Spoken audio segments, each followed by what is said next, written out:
Welcome to the October 10th, 2022 Charleston County Planning Commission meeting. Please stand and join us in the Pledge of Allegiance. I pledge allegiance to the flag of the United States of America and to the republic for which it stands, one nation, under God, indivisible, with liberty and justice for all. Today's meeting was noticed in compliance with the South Carolina Freedom of Information Act. This commission acts in review and recommending capacity for comprehensive plan amendments, text amendments to the Charleston County Zoning and Land Development Regulations Ordinance, rezonings, and plan developments.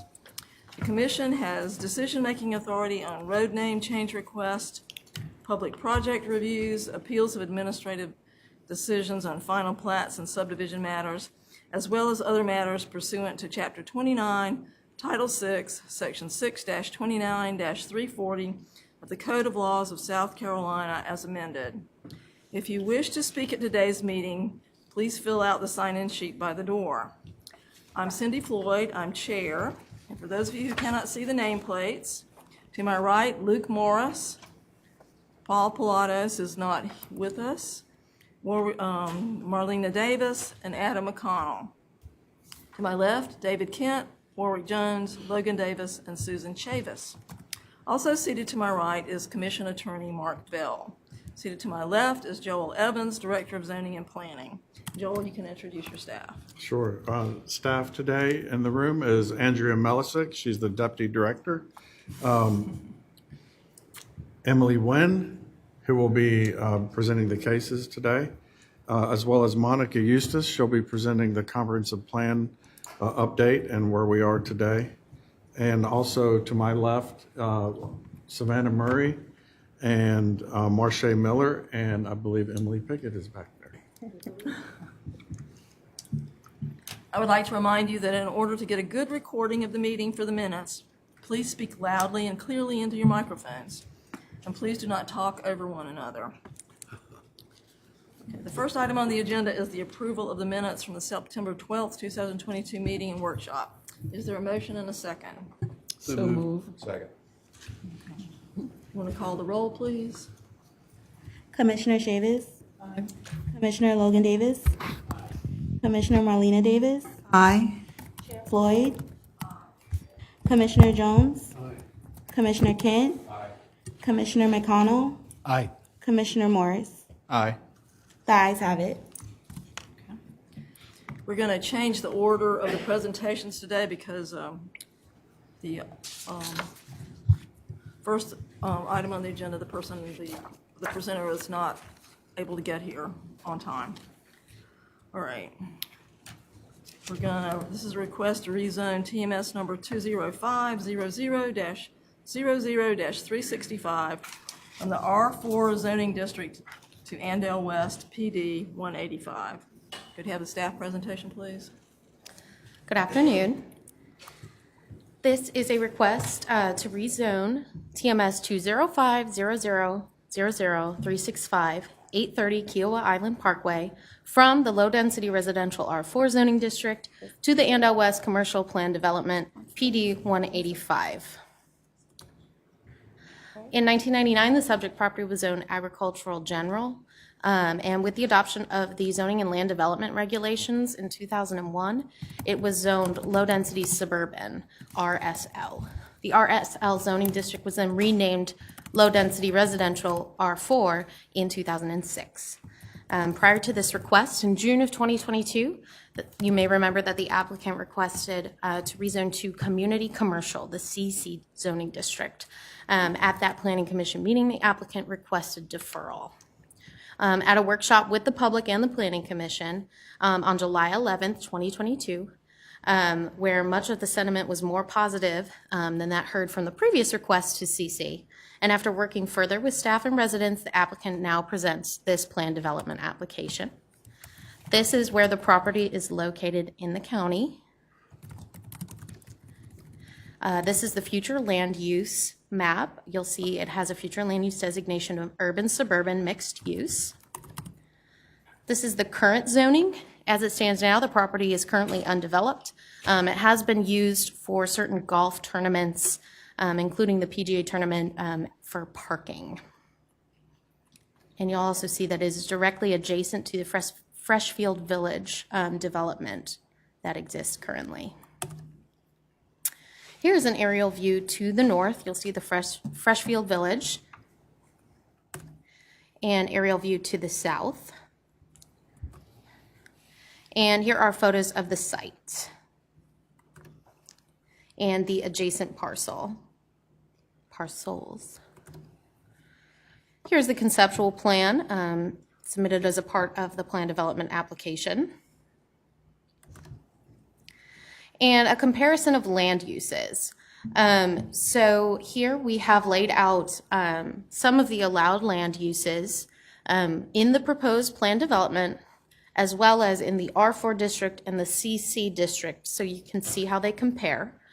A lot of the proposed uses in the PD 185 and CC are similar. You'll see that anything with a C in parentheses next to it is something that would be conditionally permitted, meaning it has to follow certain conditions within the ZLDR. And anything with an S in parentheses would require special exception approval by the Board of Zoning Appeals. And here is a comparison of the density, intensity, and dimensional standards. Again, we included the proposed PD 185, the R4 district, and the CC district.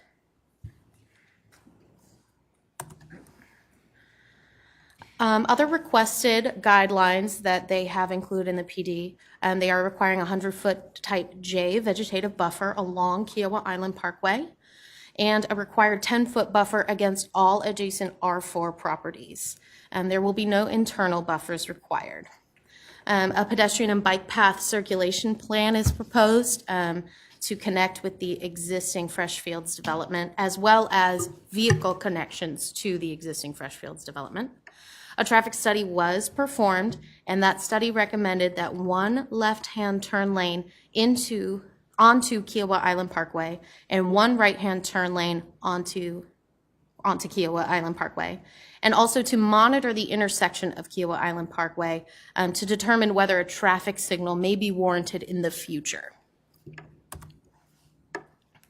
Pursuant to ZLDR section 4.25.8J, approval criteria applications for plan developments may only be approved if it's determined that the following criteria are met. The PD, the plan development, complies with the standards contained in the article. Staff finds that this PD does. The development is consistent with the intent of the comprehensive plan and other adopted policy documents. Staff found that it was consistent. The county and other agencies will be able to provide necessary public services, facilities, and programs to serve the development proposed. At the time the property is developed, the applicant has provided the required letters of coordination, and so this criteria is met. So staff recommends approval with the following conditions.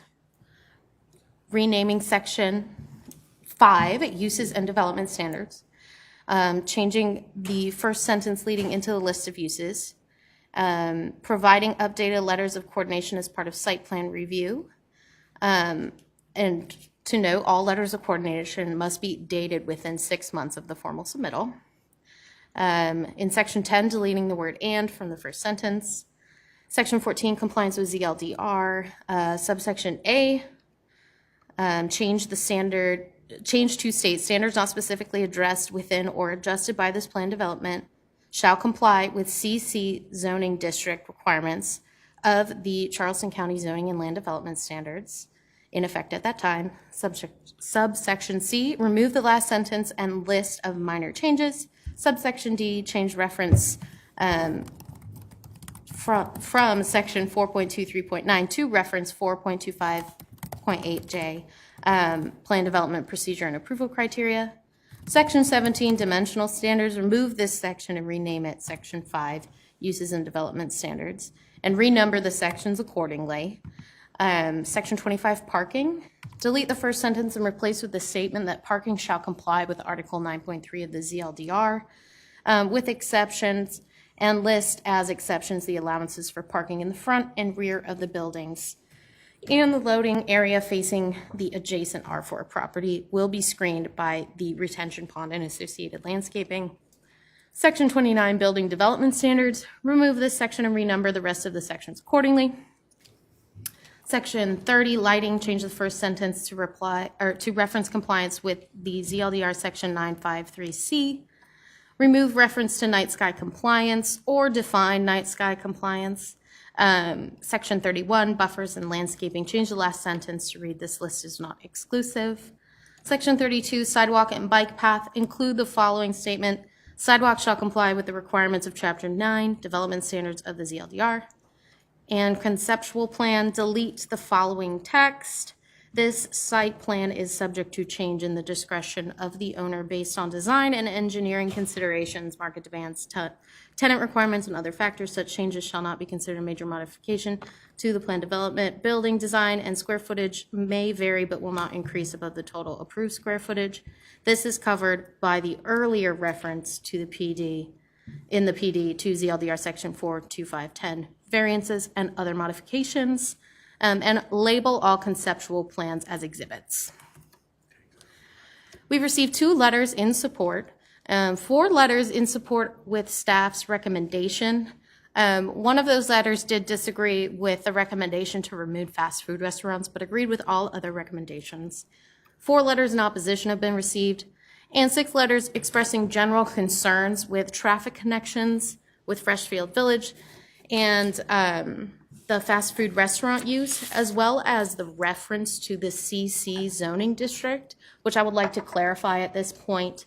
PDs are required to refer to a section of the code that most closely aligns with what the proposed PD is. This is so that in the event that there is a hole in the plan development that staff struggles to administer, that there are regulations for it to fall back on. And so the closest zoning district that aligns with this plan development, with it being commercial, would be the community commercial. So the PD is required to have that reference in there to the CC district. The plan development still takes precedence, but in the event that something is missing or there needs to be regulations or guidelines to fall back on, it will fall back on the CC zoning district of the ZLDR. And this meeting was noticed as required.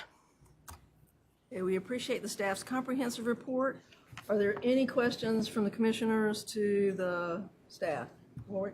I'm not sure whether they should wait till later or now, but there were, perusing the letters that came in, there were some concerns, and I thought I would just raise it with staff now.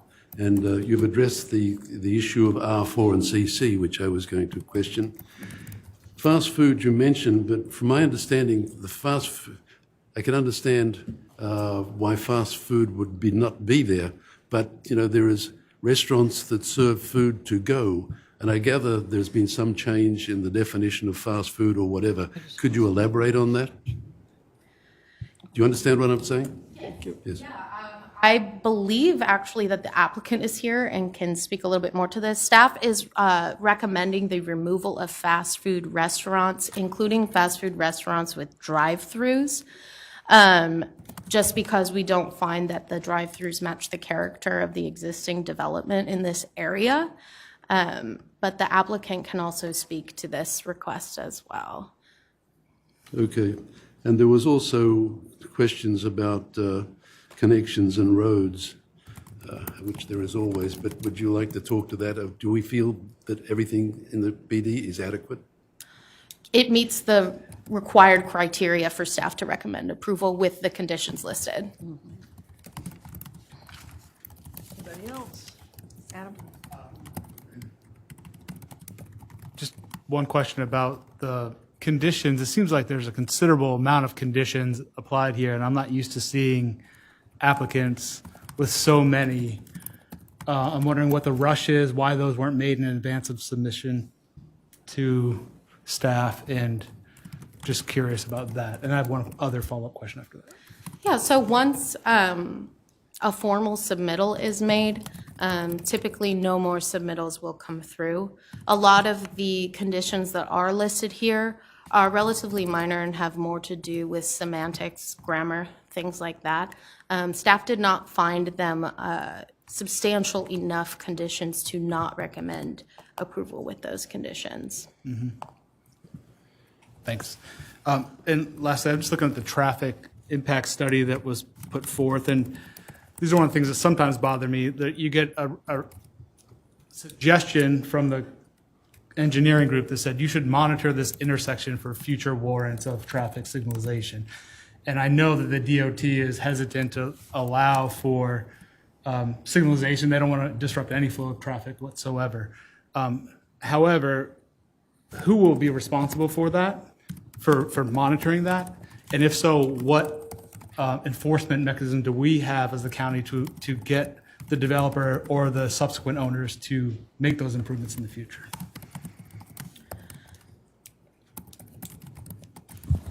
So that'll come during site plan review, because they're going to have to get an encroachment permit from the folks who own and maintain that roadway. And so at that time, that's when they'll be told what they need to do and when they need to do it. And we won't issue site plan review approval until that time. But does the plan at full build out, do you think, warrant it at this point in time? So that we don't. Question for the applicant. Yeah, but we can certainly ask them that. Thank you. Any other questions for staff? Is there anyone here who wants to speak in support of the request?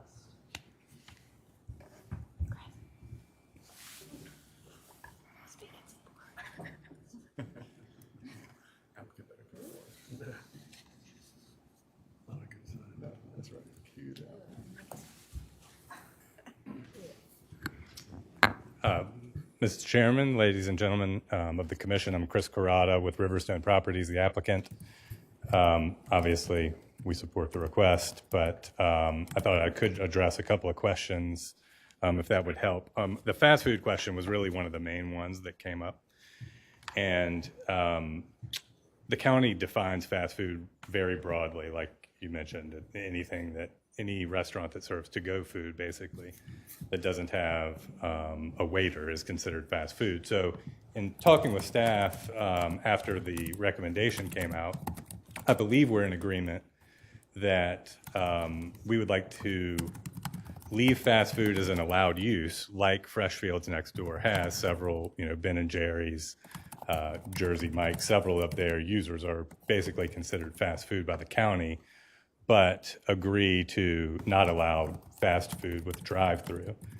And the only clarification I'd want to make to that is we're not saying we will have no drive-throughs, because the grocery store will have a drive-through pharmacy. So I would just want to write that correctly so that it's clear that it's fast food restaurants with drive-throughs will agree to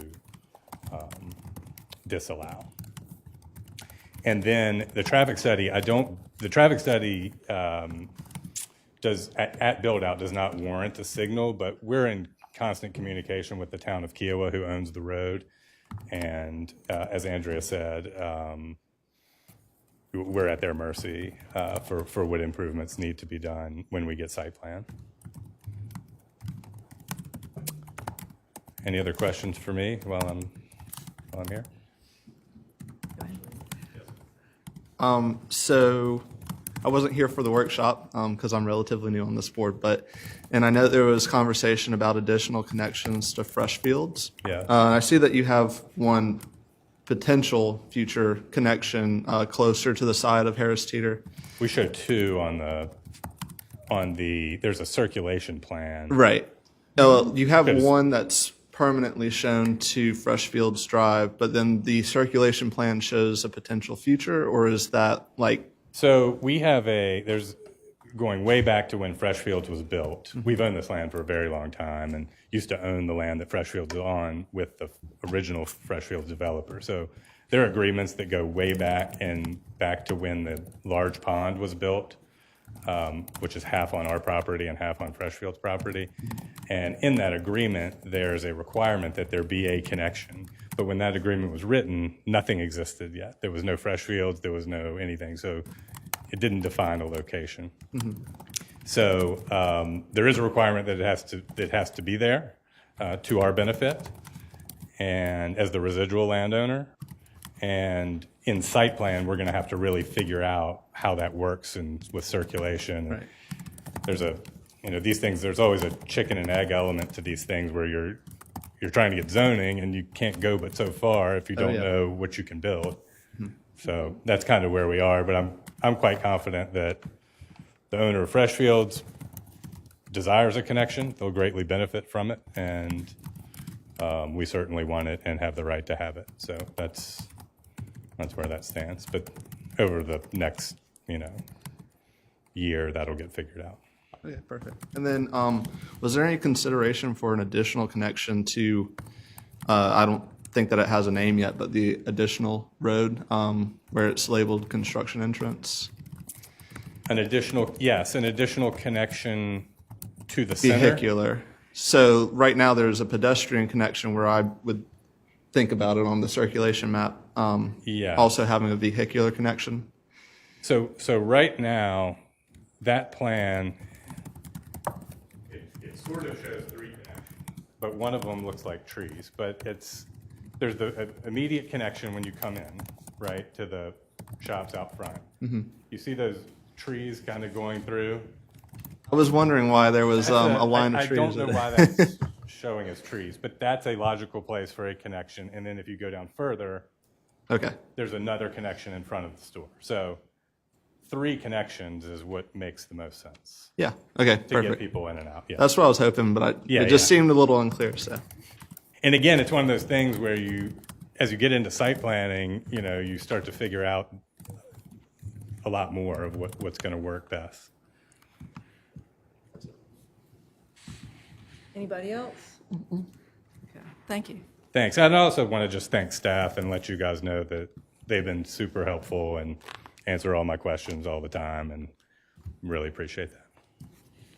We didn't ask him. What? We didn't ask him to say that. Joel just informed me that the staff did not ask you to say that. Is there anyone here who wishes to speak against or in opposition to this request? I'm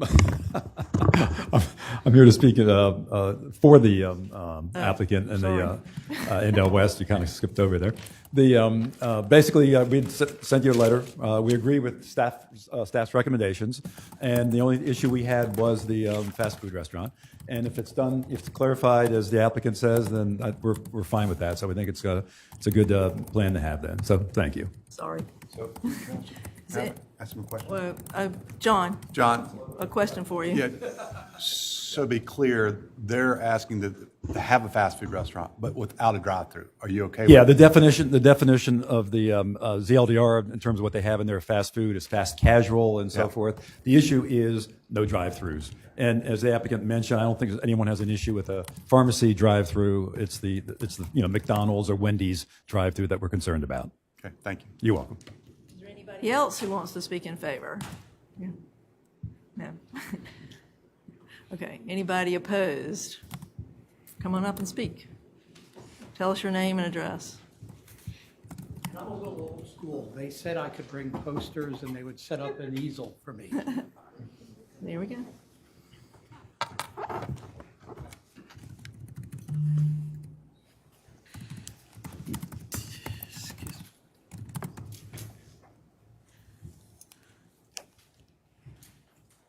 My name is Peter Schneider.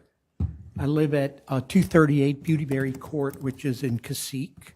I'm going to show you where that is proximate to this.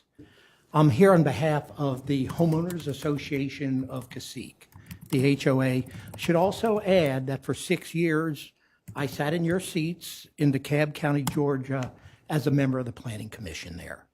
So I've heard hundreds and hundreds of rezonings. Appreciate everything you do. I know it's a thankless task to deal with neighbors and developers and try and get it right. And it's hard to do planning. And that's really what I want to talk to you about, because this particular development needs to be planned differently. And I'm going to explain why. But first, let me show you. Can you hear me if I'm not at the microphone? so far. Savannah.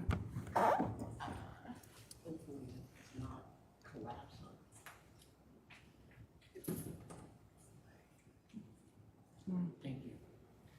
So, where's Cacique? Cacique is a neighborhood adjacent to the parcel. 244 homes. We are surrounded completely on land owned by Riverstone Properties, which is developed.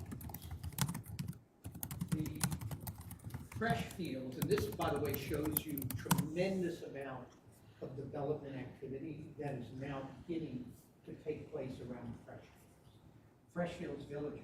Have any of you been out there? Freshfields Village is the commercial center of Kiowa. And so this doesn't even show the proposed hut that someone wanted. But here's Freshfields. This is the parcel here at the top that Riverstone wants to develop. There was an original proposal to keep developing it further down in the parcel through the town of Kiowa Island, an annexation request that the community pushed back against. And then there was an effort to rezone it to community commercial, which the community pushed back against. And so it ended up with a quote planned development, although it's a Harris Teeter store. And we are here. The issue primary issue for the community in Kiowa is integration with Freshfields. And the plan that has been proposed does not contain integration with Freshfields. So surveys that were done within our community, about 70% said they would prefer the Harris Teeter not move out of Freshfield to this other parcel. Underlying that was a desire to have a single unified commercial center and not a shopping center, strip shopping center, next to Freshfields. So what was important to have integration with Freshfields, the look and feel architecturally of Freshfields, pedestrian connections, vehicular connections, i.e. planning. And what is happening around Kiowa now is there is parcel by parcel development without any comprehensive oversight. That's what the Planning Commission does, from my experience. And I think the good news is there's a tremendous opportunity to get it right. And Riverstone has been a good citizen. It developed Kiowa, and it's motivated, I think, to supply a good product. But there are some time constraints that are pushing us. Ms. McConnell, you raised something about time constraints that I think are pushing us to a long-term poor outcome that we could have a better outcome. So what's the better outcome?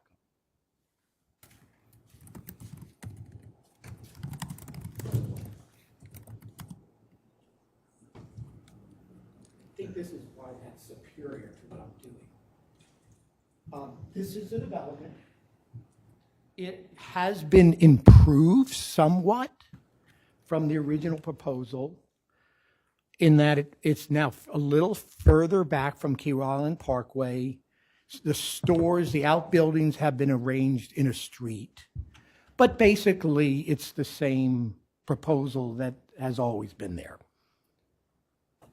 There's no buffering at the back for Cacique. It's something that we can talk to Riverstone about. But the real problem is Freshfields integration, and I'll also get to two other small issues. What you see here on the proposal is potential connections to Freshfields. One at the very front of the property, one at the rear of the property. At the front of the property, that would have to go across land that's not owned by formal easement. We've never heard anything like that. But what I have been told is that access will not be granted. And the reason is, in part, because it goes into a gas station that's already there, and that gas station doesn't want another gas station. To move traffic to that. So the front connection, we do not believe will happen. Or at least it should be a condition, a planning condition, that it must happen. Now, there's a way to get a connection.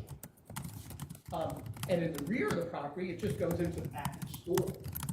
And we think there's problems with that. So what we will end up with, if the planning commission approves this and moves this along, are two completely separate universities, Freshfields, and next to it, a strip shopping center in Harrisburg. We think that could affect the viability of Freshfields, which you're now taking its anchor tenant, I think it's not there, on this from the developer, the anchor tenant and moving on to a separate parcel. It also affects traffic flow. So based on the proposal from the traffic study, there would be a traffic light at the entrance. They'll eliminate a left-hand turn into Freshfields. So now, in order to go into Freshfields from this property, you exit, you have to go around a traffic circle and come into Freshfields. So if you want to bank or shop at Freshfields and shop at Harris Teeter, you have to be in two separate universes. That is what the community doesn't want. It's pushed back on that repeatedly, and it's the major of all the surveys, all the feedback we've gotten, and I've been in a lot of these conversations. People want integration in Freshfields, which is why they didn't want the Harris Teeter, 70%, to move to a separate parcel. Now, if it moves to a separate parcel, can it be integrated? The answer is yes.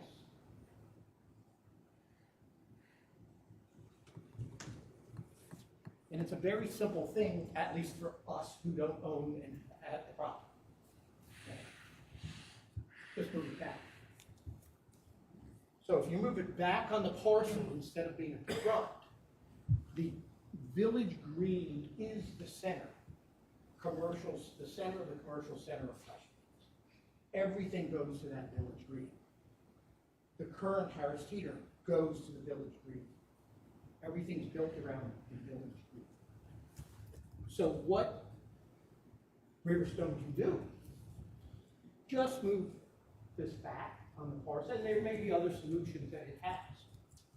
We know that connections then can be done into the village green at Freshfields. And voila, that's what we're asking. Now, whether or not that's engineering feasible, obviously, it's like we have had from this, and there needs to be conversation between developers within our community to coordinate. That's very important. So I asked on behalf of our HOA and also others in Kiowa that the planning commission slow this down and ask the developer to work with Freshfield to provide true integration. Otherwise, it's going to be a traffic problem. It's going to be an eyesore in our community. So just two other issues, and then I'll sit down. Number one, we do not need another gas station. There are two gas stations within a stone's throw, one at Freshfields, right there, and another gas station just past the first gate, at the first gate going into Kiowa. Two gas stations.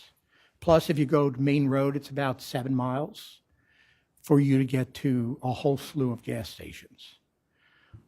The fuel center is an issue that we've heard repeatedly from folks. They do not want a fuel center at the very front of this property as the entryway to Kiowa.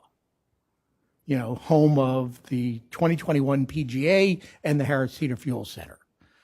The second issue that we would just invite you to look at is the community commercial issue. Heard the staff saying, well, we had to do something, so we use community commercial. The trouble with that is we do not want there to be any precedent that can be used to, again, community pushed hard back on community commercial. We don't want to even open the door to a precedent for that kind of densification and commercialization of Kiowa Island. We do, by the way, think, a lot of folks think we need a better, bigger Harris Teeter. That's not the objection. It's how it's done. Thank you very much for your time. Thank you. Anybody have any questions for, excuse me? Anybody have any questions for this? Right here? Question? Oh, sorry. Sorry. Are you proposing that simply moving the building back a bit will line up the entrances or from one location to the other for the flow of traffic to integrate the two parcels? It's for the flow of everything. But yes, very simple, just move it back. Freshfields is behind this development. So if you look at the curvature of the road, what Riverstone has done is it's pushed the development in the very front, presumably because it wants to do something with the rest of the property. But when you push it to the front, you lose the integration. So it's pedestrian connections. We want people to be able to walk back and forth. It's vehicular traffic. We don't want to send more cars onto Key Island Parkway. And we don't want to lose the convenience of being able to be in a single commercial center. And if you move it back on the property, and there may be other solutions, but if you move it back on the property, now you've lined it up with Freshfields and you go right into the town center. Any other Now, questions? maybe I'm, Sorry. oh, I'm sorry, I had one more question. Sorry. Now, am I understanding this right then? Earlier you said that there was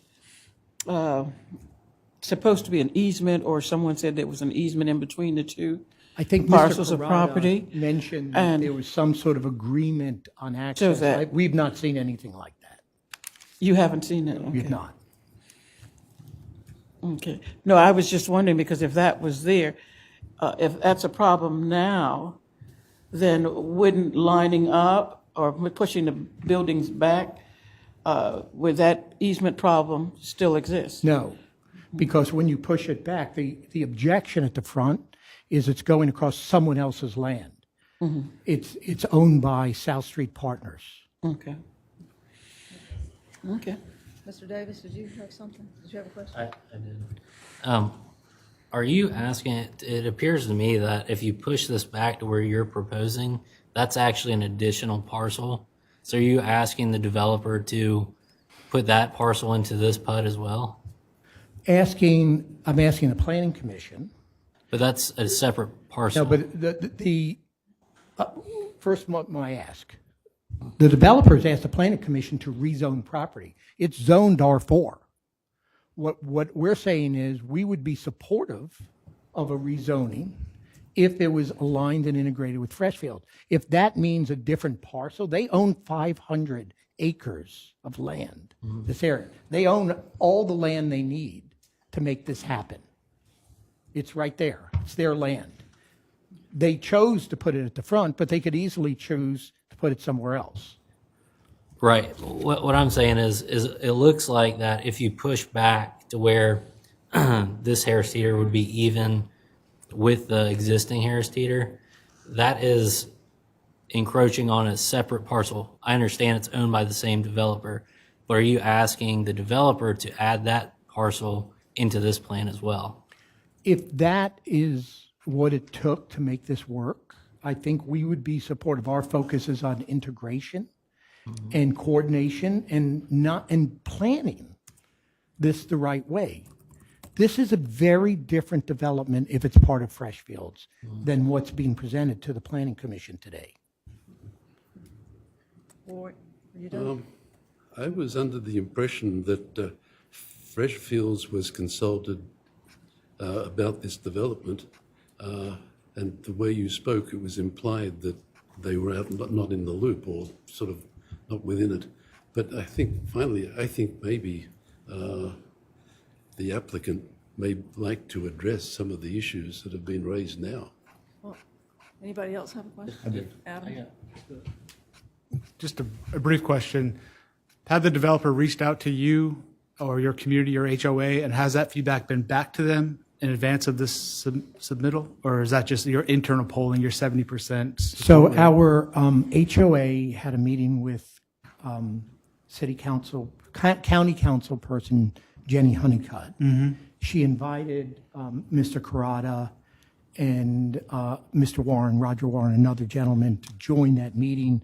That was before this proposal, reproposal.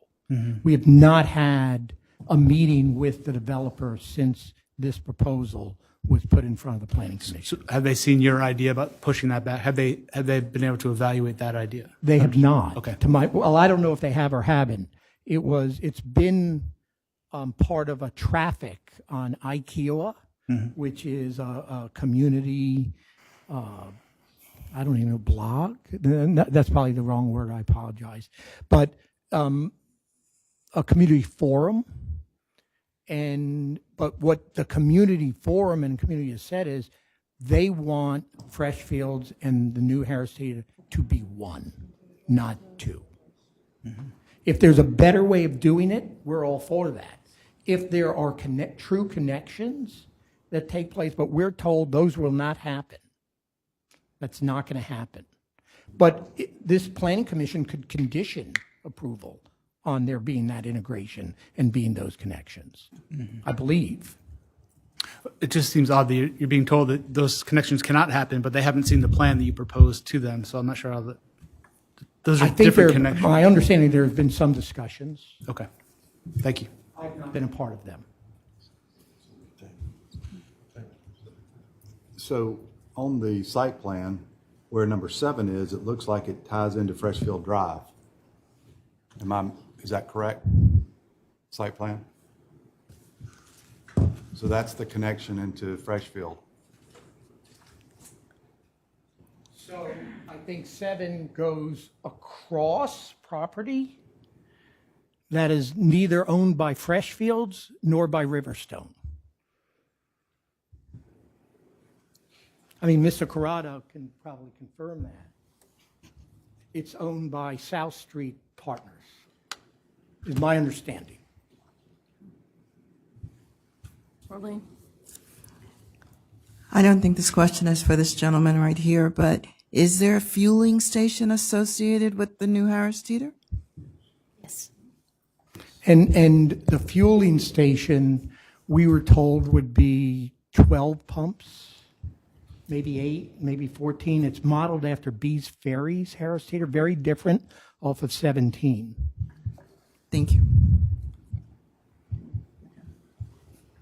Just one other question.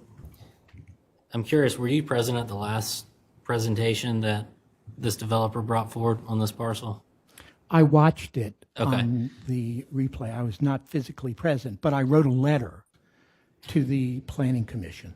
I was just curious because one thing that stuck out last time, as for a reason why Harris Teeter would move, is they have apparently, and y'all can correct me, logistical issues as far as deliveries go in and out of the store with trucking.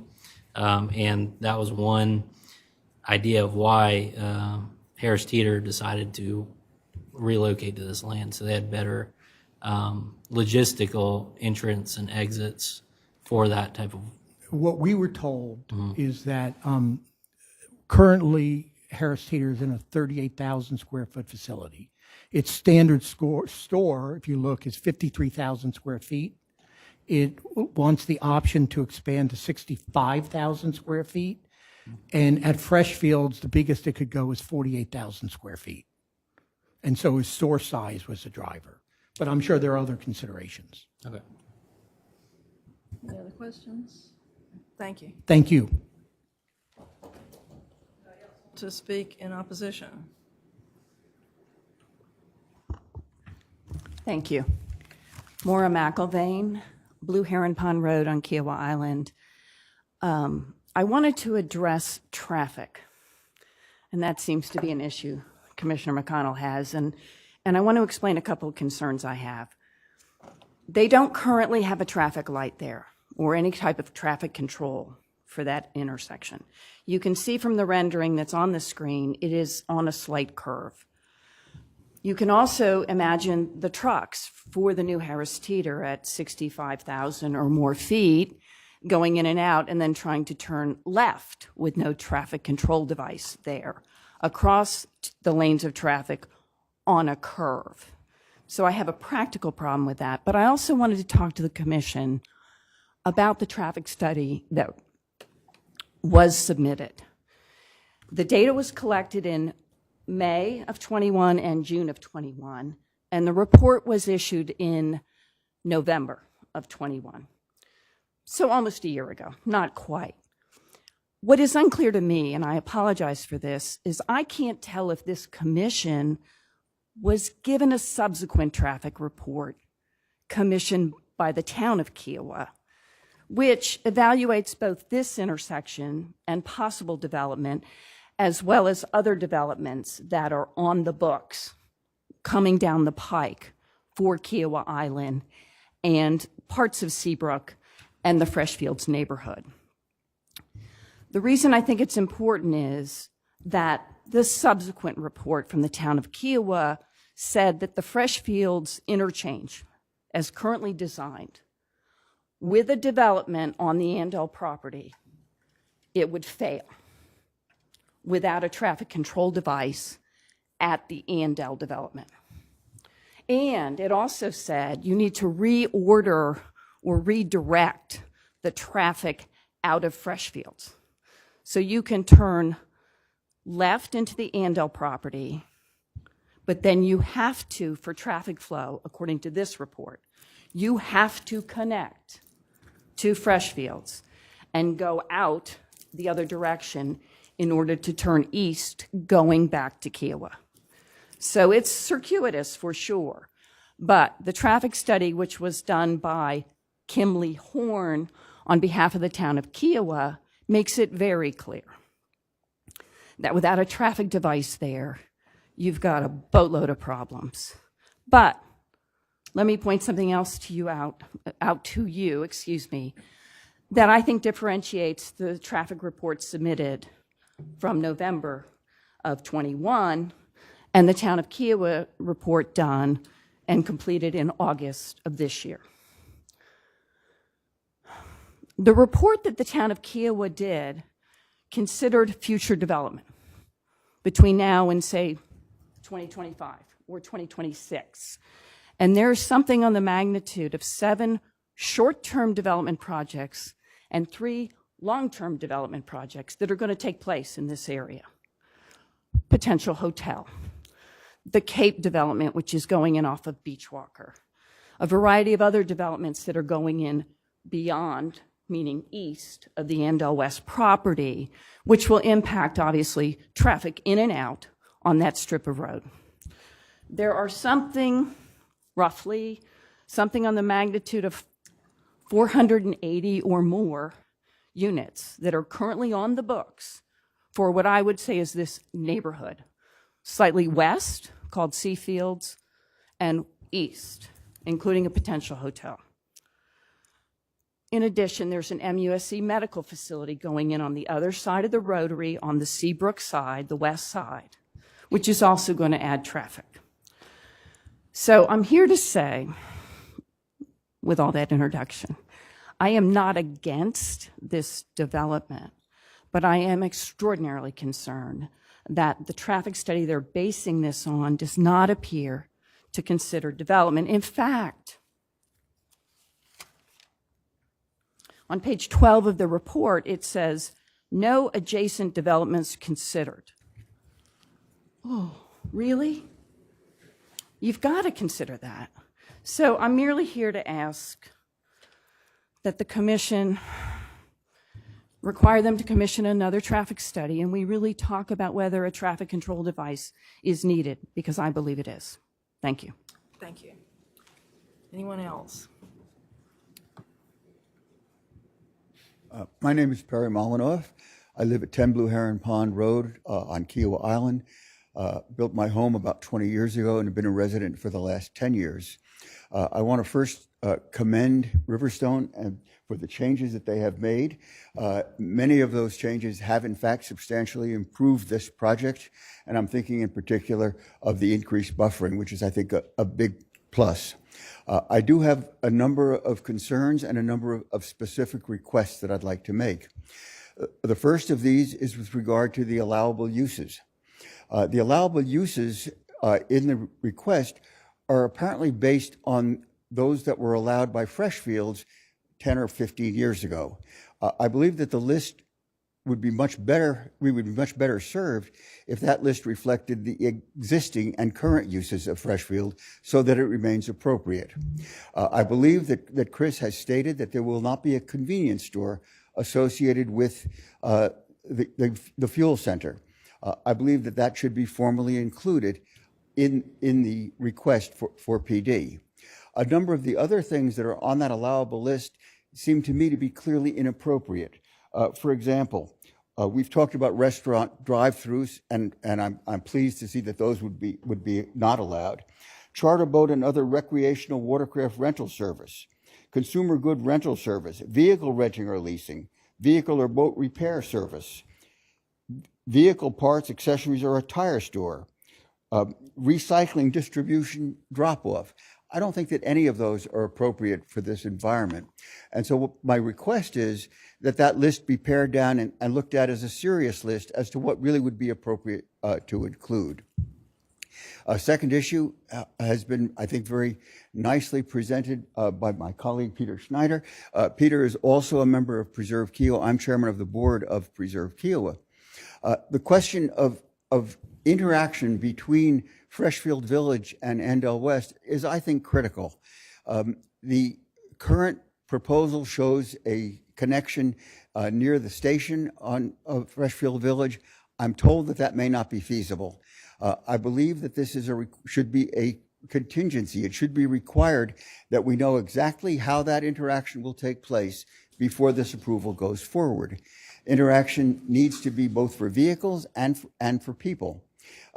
Visualize the hassle that you're going to have if you go to buy groceries and then have to make 2 left turns before you can get to the bank. The traffic is going to become more and more of a problem as time goes on. The third I want to refer to, has been talked about already, is the deferral to a CC if something is not covered in this PD application. A lot of us think of that as sort of a backdoor to get a CC approval, and we would recommend that that not be allowed, and would request that it not be allowed. And then finally, I want to pick up on something that Peter talked about, which is the fuel center. That's been maybe the most concerning to a lot of members of our community. Fuel centers are inherently not attractive. They also bring with them a small but finite risk of environmental contamination. And finally, a fuel center of the size that's proposed, and I believe that what was talked about was one the size of the one at Bees Ferry, will likely bring in increased congestion and increased traffic. And so what I would like to ask, and this is a request, that Riverstone consider whether or not to simply drop the fuel center. A fuel center is important, and you pay the price of environmental risk and contamination and the like if you need it. But as Peter pointed out, we already have 2 places to buy gas on Kiowa. We really don't need a third. So I would like to request that that be considered to be dropped. Thank you. Thank you. Anyone else? Okay. Will the developer like to address any of these concerns, or?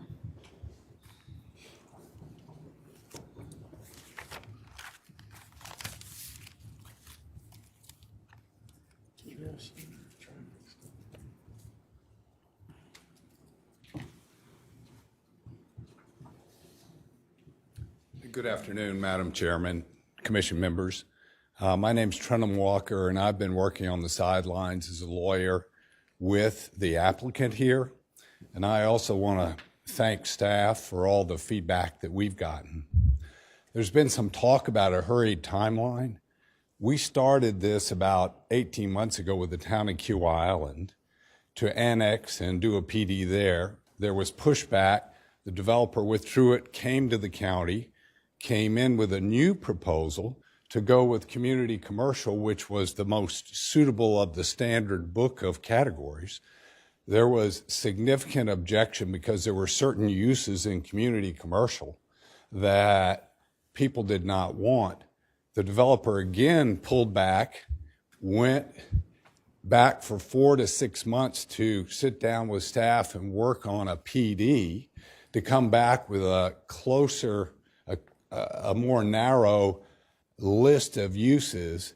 So we're here not because we're trying to push the commission, but we've been trying for 2 years to redevelop or zone this property for the Harris Teeter. Harris Teeter is moving. There's no Harris Teeter that's going to stay there. They have been in negotiations with Chris's company for several years. Yeah, and this needs to happen or there will be no grocery store. And Harris Teeter has said there will be a fuel station, and Chris can say whatever the size it is. It's not our choice. People may not like the fact that it's there, but Harris Teeter's going to do it, and they're going to do a tasteful job. In terms of the interconnectivity, that depends on easements. It depends on a lot of things. We can all say there's a better location.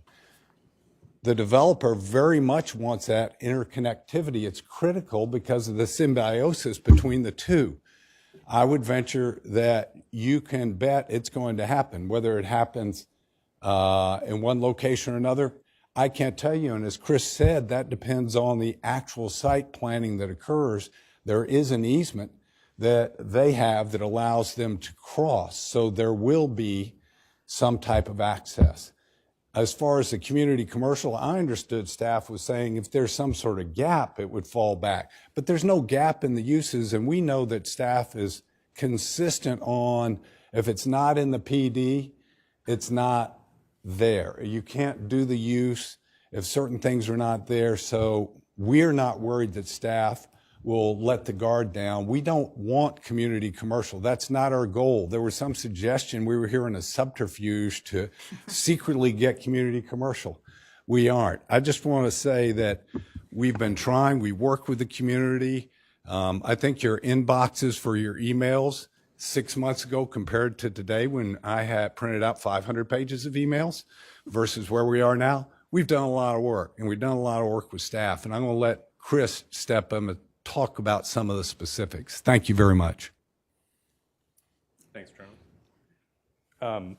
Yeah, I just wanted to address a couple things. So yes, there is an agreement. I actually have it in my hand between us and Freshfields. It's been in place for a very long time, like I said. The Freshfields has a new owner. I don't know if you know this, but as of maybe 2 months ago, Edens purchased the property. Edens was in my office 2 weeks ago working on potential connections and where they can be. It's something that they want, they need. They're not going to, they would be insane to try to push back on a connection from the anchor tenant to the rest of their center. And our whole goal from the beginning has been to make this feel like one big place. And we're going to continue to do that all the way down to how sidewalks are built and how things look and landscaping. And finally, on the fuel center, I don't know where the Bees Ferry size of the fuel center comparison came from, and I don't even know how. There's a Harris Teeter there that I guess has a similar. Yeah, I've never been there, so I don't know what that means. But our fuel center, we agreed to buffer the whole development 100 feet off Kiowa Island Parkway, and the county ordinances, and I read them recently about fuel centers, have significant buffers even off the internal roads, and in some cases even a wall. And so I don't think the fuel center is something you're going to see. The fuel center is an integral part of Harris Teeter's operation, though, their modern operation, where they're integrated, they give rewards, they all of those things. And then I think just the last thing I'd like to address is the location. And I haven't seen the redesign of our plan, but this is where it is because this is where Harris Teeter wanted to be. They came to us. This was really they initiated this whole process. And then we've been in the position of trying to, work with them, work with staff, work with neighborhoods to try to come up with something that's cohesive and works together. And then the last thing I'd just like to say is Riverstone owns Kiowa Island Golf Resort. We own hundreds of acres. It is really one of the jewels of our company's holdings. We would never do anything that would detract from the value of that property. We really believe that this adds value to the property, and that's why we decided in the first place to pursue it. So that's it, unless you have questions for me. Question. ahead, Suzanne. There was three questions that I was looking for an answer from you on, as the gentleman presented about the possibility of moving the building back. It's a lot of work, but. Oh, I'm sorry. Placing the building, moving the building back to line up with Freshfield, and also how it will impact the traffic. And as the young lady mentioned, the traffic impact study. Did you get information from Kiwanis also, and projecting? Yes, ma'am. The future growth and development of that area? Yes, ma'am. Because traffic is really getting terrible from, Sure. no matter which way you're going, coming or going. It's a beautiful community and people love it. So we are growing by leaps and bounds, and we have to consider traffic impact and the easier flow of things. Yeah, so, and John is here from the town. I know he was excited I pointed that out, but, and he can speak to their study, but we have it, and it is a big comprehensive study looking at long-range growth and plans. But I think the point that really she hit on is something we also agree with. There needs to be improvement to that intersection, and both traffic studies address it. And we will have to work with the town to figure out what that is, because, as you know, traffic signals, that is the solution, right? That is the solution that fixes it, but people don't like them. Transportation departments don't like them, but that is the solution to fix it. And we are at the town's mercy as we go through site plan to improve that intersection, and we're not pushing back on that. We'll do whatever they deem appropriate. What about the building move back? As you said, it would Yeah, align to have the connectivity there. This is where Harris Teeter wants to be, and so this is what we're applying for. So you're saying they wouldn't even consider what he says? No. No. Okay. And then you would have R4 in front. It would be a very awkward sort of setup. We will make sure that this integration happens, and it's in everyone's best interest. Yes, sir. Thank you. Could you address the one concern that there's a third party that owns a piece that's going to be crossed over? Well, so there's not a third party that owns it. Like, as I said, Eden's purchased Freshfields. The station, which is a convenience store at the front of Freshfields, is on a ground lease. So the business leases the land. The business actually owns the building, but not the land. The same landowner owns the land and the rest of Freshfields. And I don't know what that lease says. So I can't, I'm not privy to that. We think that is the best location. And what we're still continuing to push with Eden's is that Freshfields Drive should continue straight through in one cohesive manner, and our buildings would face it just like their buildings face it. You would never know you left it. There are probably some logistics to work out and some engineering considerations that we would get into a site plan. We think that's the best connection. If they would prefer it elsewhere, we'll consider that, and it's going to have to be mutually agreeable. That's just the nature of the beast.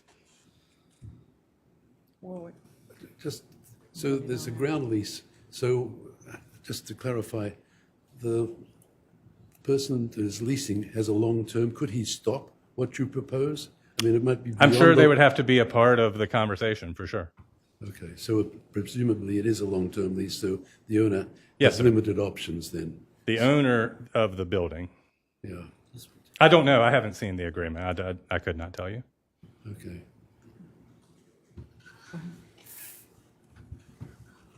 So I know that y'all want to keep the connection, and I think that's great. But the gentleman that was not in favor or wanted to push the buildings back brought up a point that stuck in my mind.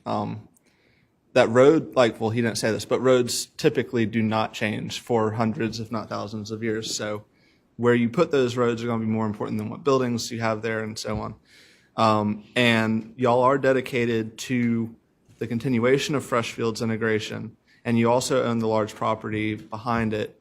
And I like the idea of aligning the roads and pushing Harris Teeter back, but I'm sure you probably have a distance requirement from Harris Teeter, and I know they have all their own requirements for that. But And there why is not? one quirky thing, and I think you were getting at this earlier about the parcels, and this is a Charleston County thing. It's not something I've experienced elsewhere, but parcel lines have to match zoning lines, and that creates a whole nother set of Well, they're both challenges. So currently, both of your properties are R4. Correct. So why wouldn't you just combine them and do one large PUD? But with more commercial, because we don't need more commercial. Well, for whatever your plans are in the future. So We don't essentially, know the what- lining and roads. We don't know what those are. I mean, that's Okay. the rest of our property there. It needs some serious planning and some Oh, yeah. serious internal. A lot of acres. Yes, and the biggest, to be perfectly honest, and what I've told the community over and over is the biggest challenge there is internal for me more than anything else. When we went originally to the town of Kiowa to annex and rezone this parcel, the town initially encouraged us to annex more, to your point, to plan it all together, and we were amenable to that. And then the town's residents really pushed back because they didn't want residential in their town. And so then we sort of had to regroup and come back here. And the big problem was we just didn't know what we want to do with that residential. Right now, it's all R4. I don't believe that's the best use, and I don't think any of you would believe that either. Some, production, single family, I guess my only hang up is the vehicular connection. Because at Freshfields Drive, it seems a little awkward with that existing median that's there. Well, it would take some construction. Right. Well, right. But essentially what we approve as far as conceptual connections, any alterations to that, I would assume would have to come back for PD revision. Yeah, that's why we put 2. Right. So, I mean, what I'm saying is they won't deviate too much from what we're seeing here. So what we approve or disapprove, like if we approve it today, it's not going to change too much. Understood. Obviously, there's construction deviations from what y'all see in the field and Yeah. all that stuff. And I'm completely understanding of that. It just seems like it is a little awkward. And I know that y'all been working on this for a long time, obviously. And I'm sure there's a timeline for Harris Teeter as well, it sounds like. So it's definitely a tricky situation. But like I said, those roads, they don't tend to move once they're built. So I think it is something that's worth the consideration. But that's all.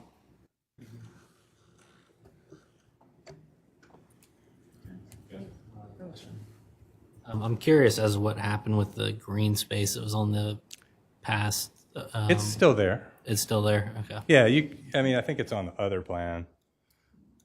If you go back to I may have missed it. the main conceptual. Got it.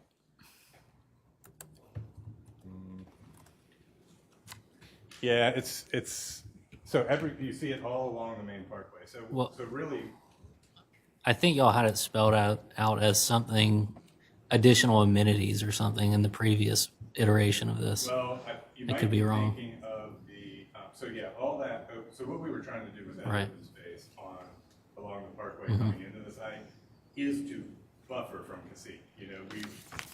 We're trying to do everything we can to accommodate the adjacent neighborhood. So we're really buffering and landscaping that whole street. So you really won't see any of this from Cacique, in addition to the fact that Cacique is really far away across a whole marsh and field. But I think what you're thinking of was the pond, where I showed a landscape pond, and because of some staff technicalities in the stormwater, they made us take that off of the plan. And maybe you guys can speak to that, but there will be a large pond that will be extensively landscaped and amenitized behind the Harris Teeter. That happens to be on a different parcel. That's why I think the stormwater staff made us take it off, because it's not relative to the PD, specifically the parcel. Those parcel lines are very important in these PDs, apparently. So But that will absolutely be there. We need it to be there, and it'll provide further buffering. But there's a tremendous amount of open space here, tremendous amount. All right, any other questions? Okay. Thank you. All right, thanks so much.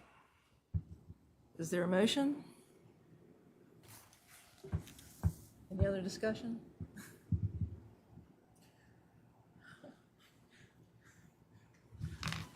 Adam? Just a question. I do feel like this is still premature. I know they've been working a long time on the project as a whole, but they have not been working with the county for a very long time. I understand that you've been engaged with the town of Kiowa. Said no. You came to the county, right? And now, are we to override what those residents of Kiowa wanted, right? That's what they're asking us to do, basically. They're asking us to push back against what the residents of the town of Kiowa wanted, to try to get permission from us rather than the town to do this My development. understanding is the town of Kiowa did not want to annex the property in, so that leaves it up to us. Right. And Is that so right? my question is, we're allowing them to have a planned development, right? Oftentimes, a planned development means we're going to give you something back so that we can get something that we want, right? At least in my mind. Why? I mean, if a traditional zoning does not fit their needs, right, and there's a pushback from some element of the community there, right, they're asking us to make amendments to our traditional zoning through a PD Right. without making any concessions to the community that had asked for them necessarily, I think, right? We're not taking it all into consideration, it feels like to me, at this time. I'm not, For instance, the connection, we don't have a very clear idea of what this connection looks like, the potential connections going forward. We have not got resolution on a number of things that I think there needs to be some more dialogue. That's my personal opinion. At this time, I would be voting no, only because I think it's premature. I think it's a great product. I just don't think it's ready for us yet. That's what I'm saying. Thank you. Madam Chair? Here. Don't forget me down here, Cindy. Okay. Okay. I agree with Commissioner McConnell. It just seems like there's something missing from it all. all right, I think we need a motion before we can Go to the discussion. Any further discussion, so is there a motion? Well, I'll move to approve it. I may speak against it. Is there a but I'll move to second? approve it. Can Go I? ahead. Sorry. Okay. As I was saying, I agree with Commissioner McConnell. It seems like there's something missing, and also the gentleman that made the presentation, he leaves a lot of questions in your mind about what actually can be done, because that, I'm all for connectivity, and over the past couple of months, well, over the past couple of years, we've heard a number of groups and people come from the Kiowa Island area concerned about some of the same issues. And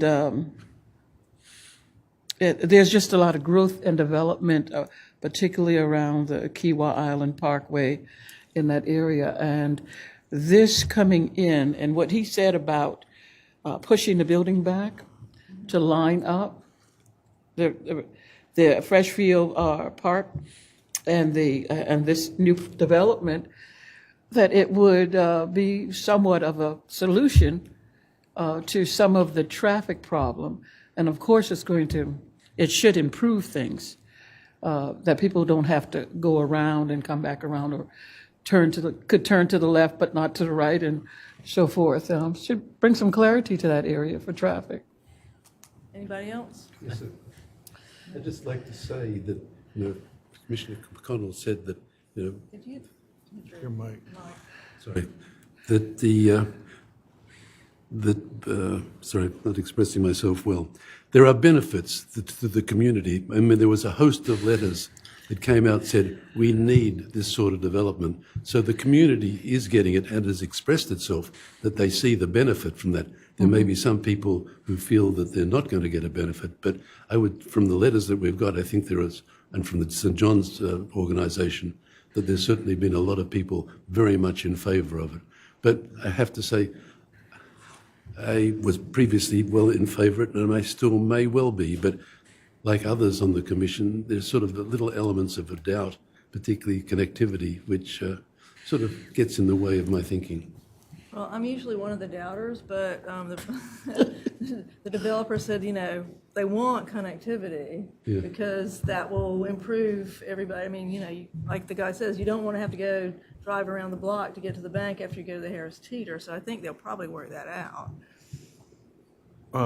Planning Commission, can I ask a question before we get into a vote?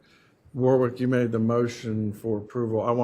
Staff wants to make sure that includes staff's conditions as well as the fast food restaurant, no drive-through. Yes. Okay. I just wanted to make sure that was, okay.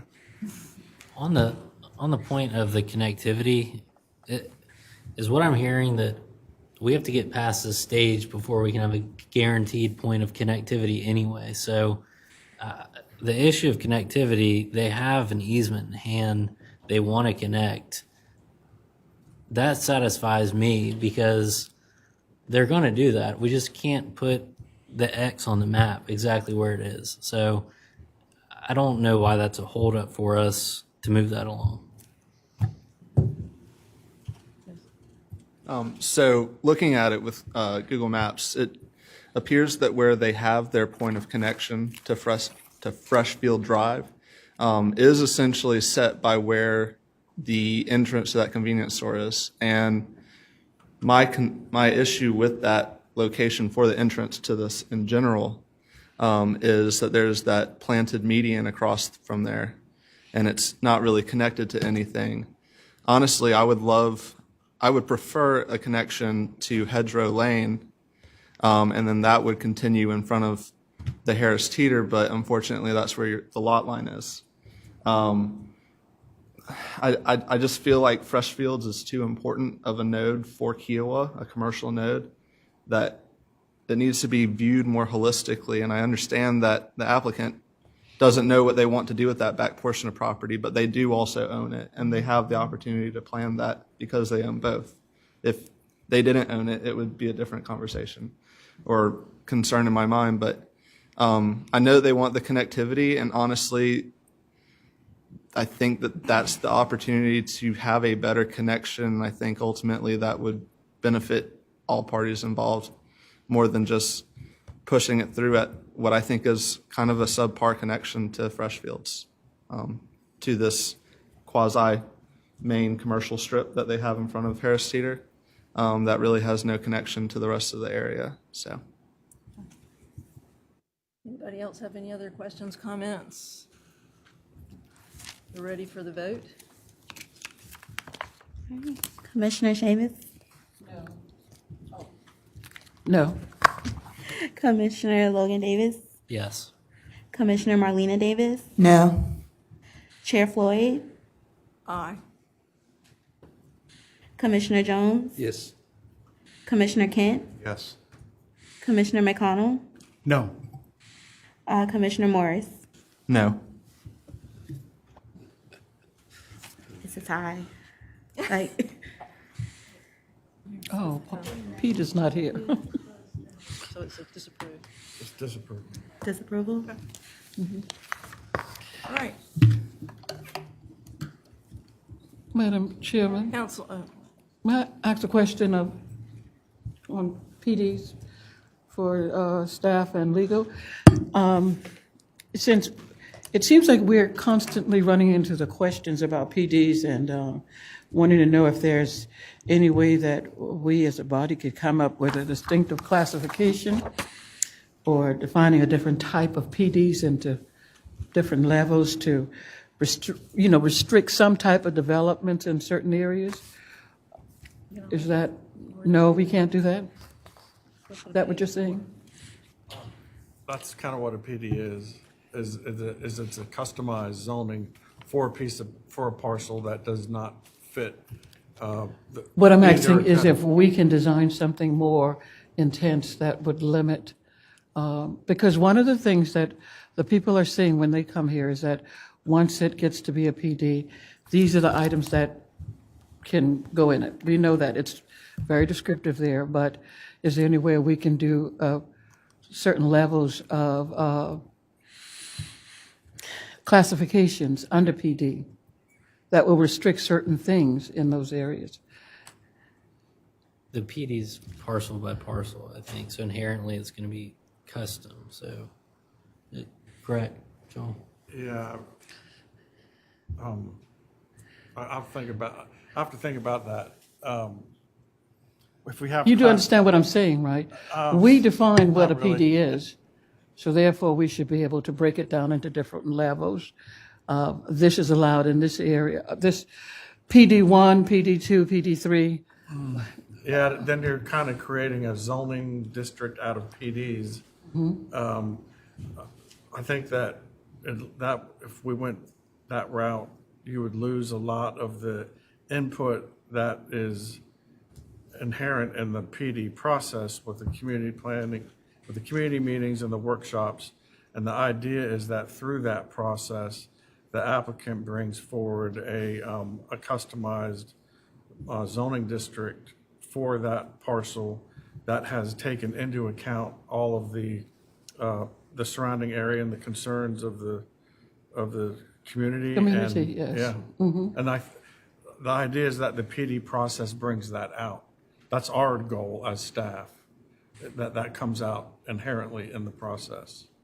Well, the reason why I bring this up is because a few meetings ago, months ago, we had a number of persons talking about what the PD has done to their community after it's approved and the changes that's being made and so on and so forth. So Yeah.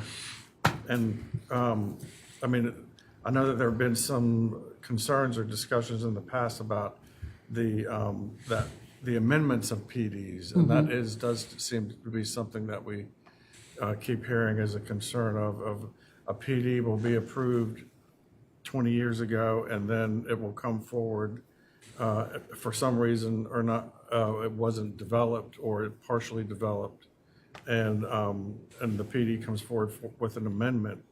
And we hear a lot of concerns with folks about that as well, because once that zoning is changed, whether it's through a straight zoning district or through a planned development, it kind of starts the snowball effect, yeah.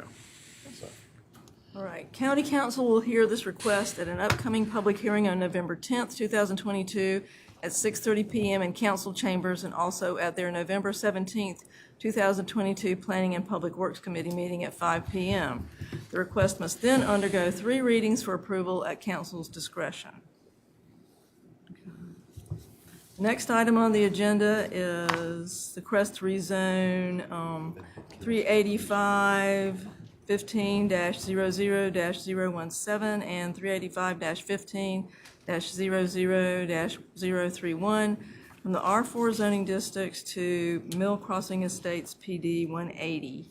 Can we get the presentation, please? Yes, ma'am. This is a request, like you said, to rezone TMS 385-15-00-017 and 385-15-00-031 at 3245 Mill Street and 355 Dunmire Hill Road from the low-density residential R4 zoning district to the Mill Crossing Estates Plan Development PD 180. In 1994, these 2 parcels were part of a 9.6-acre parent tract. That tract was zoned agricultural residential, at the time AR. The AR district was changed to low-density suburban, the RSL zoning district, with the adoption of the ZLDR in 2001. And the tract maintained that zoning, and the district was renamed in R4 in 2006. The lots were subdivided from the parent tract in 1999. This can be seen on a recorded plat.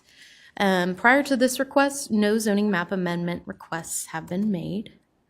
In 2015, 2019, and 2021, there were attempts made at minor subdivision of the parcel ending in 031. None of those submittals were ever approved and no plats were recorded. All subdivision cases expired pending revisions. In 2020, the applicant attended a subdivision pre-application meeting with staff for both subject parcels. In January of 2021, the applicant presented a conceptual plan for the plan development at a workshop with the public and the Planning Commission. Here is the subject property in the county.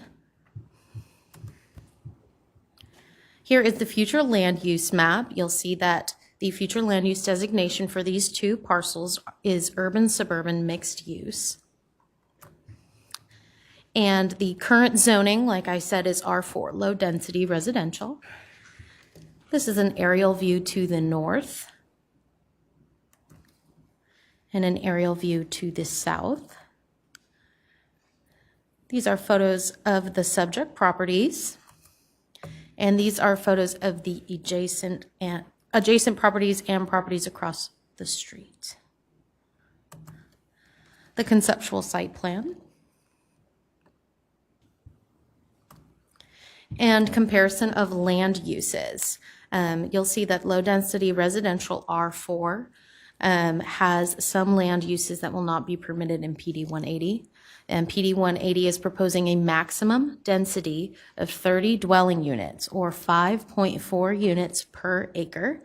That density calculation does include the wetlands, whereas the R4 current zoning allows for only 4 dwelling units per acre. Only single-family detached dwelling units will be permitted in this plan development. Accessory structures, accessory dwelling units are not permitted. Short-term rentals are also not permitted, nor are accessory uses, including home occupations. Those will not be permitted. A comparison of the density, intensity, and dimensional standards. Again, you'll see the density is slightly increased. In R4, it's 4 dwelling units per acre. The proposed PD 180 is 5.4 units per acre for a maximum of 30 units. Density calculation including wetlands. Other proposed development guidelines include 31% of the site being preserved as open space. Per the ZLDR, no more than 30% of that open space will be comprised of buffers, wetlands, or stormwater ponds. A traffic study was performed and no off-site improvements were recommended. The applicant was directed by the study to coordinate with Charleston County and SCDOT staff on driveway locations and design details. Pursuant to ZLDR Section 4258J, approval criteria, applications for plan developments may be approved only if County Council determines that the following criteria are met. The plan development complies with the standards contained in this article. Staff finds that this criterion is met. The development is consistent with the intent of the comprehensive plan and other adopted policy documents. Staff finds that this criterion is met and that the plan development does align. The county and other agencies will be able to provide necessary public services, facilities, and programs to serve the development proposed at the time the property is developed. By providing the required letters of coordination from service and utility providers, the applicant has demonstrated that this criterion is met. Staff recommends approval with the following conditions. Section 3 and 10 and results revises the first sentence in the first paragraph to reference Article 425. Revise the second sentence in the first paragraph to reference Section 4258J. Section 8 traffic study, add the language, a traffic impact study shall be submitted as part of the site plan review and or subdivision application process. The study shall comply with the traffic impact study requirements of the ZLDR in effect at that time. Section 10, common open space. Remove all language indicating that Charleston County will be conveyed open space. Open space must be conveyed to the property owner or manager, such as an HOA or other legal entity willing to own and maintain areas. Section 11, compliance with the ZLDR. Revise subsection 3 to reference Section 425.8J of ZLDR. Section 18, signs. Revise the reference in this section to Article 9.8 of the ZLDR. Section 23, protection, revise the reference in this section to Article 9.2 of the ZLDR. Section 21, resource areas, revise the reference in this section to 4255I of the ZLDR. And Section 23, additional guidelines. In subsection 4, revise a reference to Article 9.4 of the ZLDR. And this meeting was noticed as required. We appreciate the staff's comprehensive report. Are there any questions from the staff, from the commission members?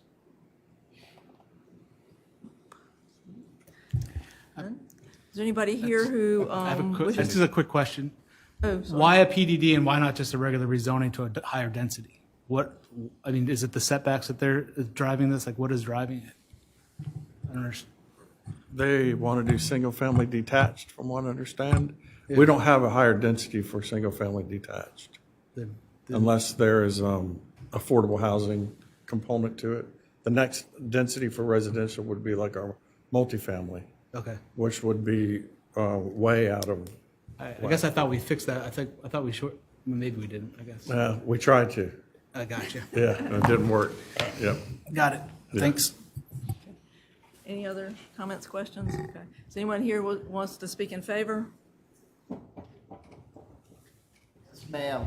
Good afternoon, Madam Chair, Commission members. Kevin Berry with Earth Source Engineering, 962 Houston Northcutt Boulevard, Mount Pleasant.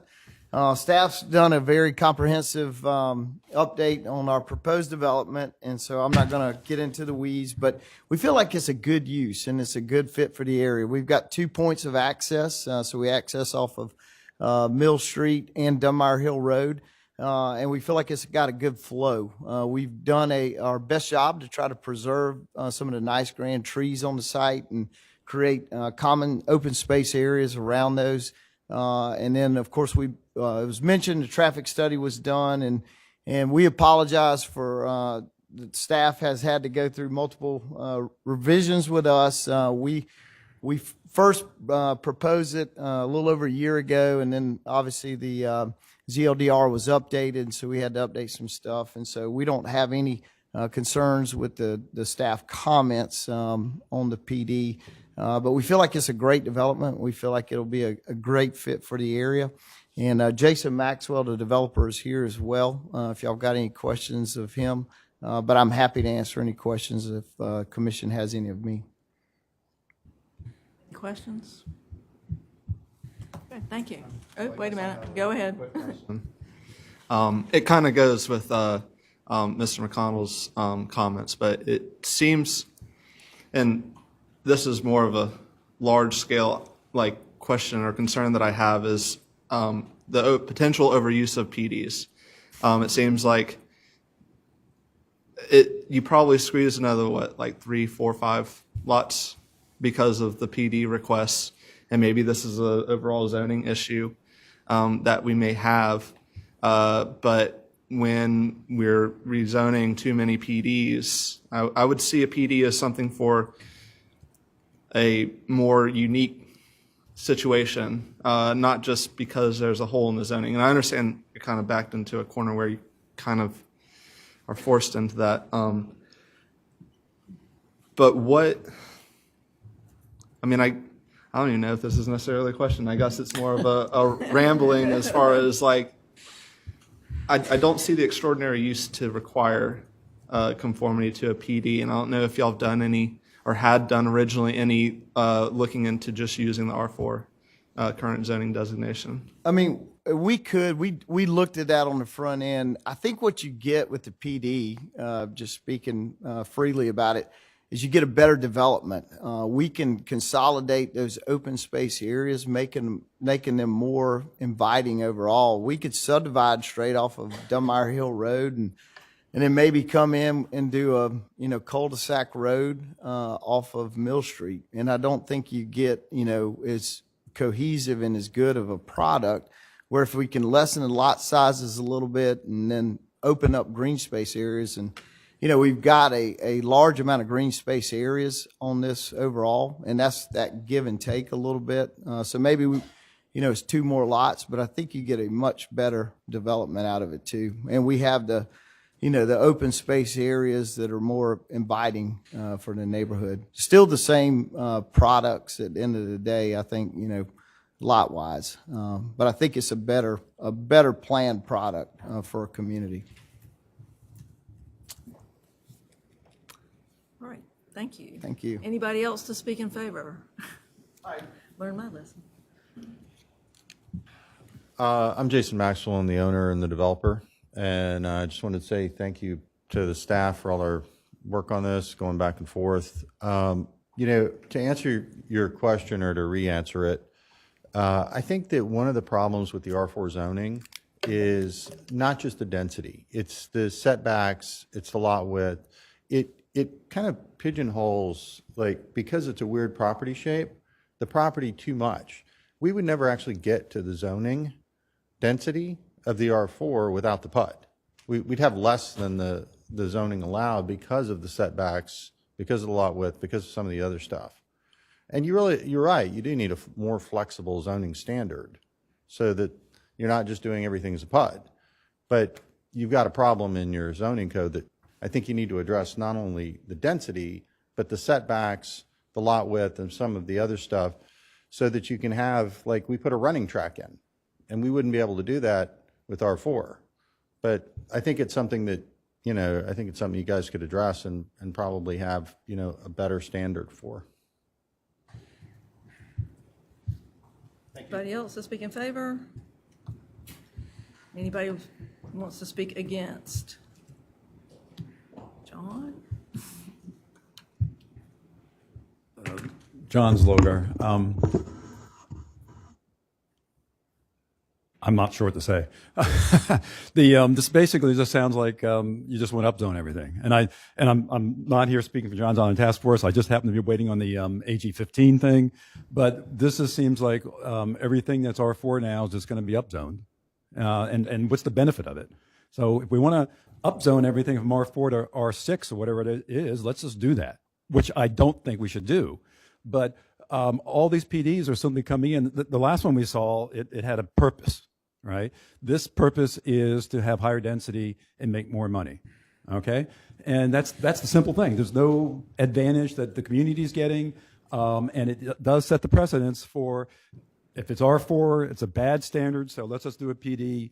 And by the way, all the stuff we saw behind Freshfields is R4, and it's, if they want to put housing now, then suddenly, well, let's just do 5.4 houses per acre.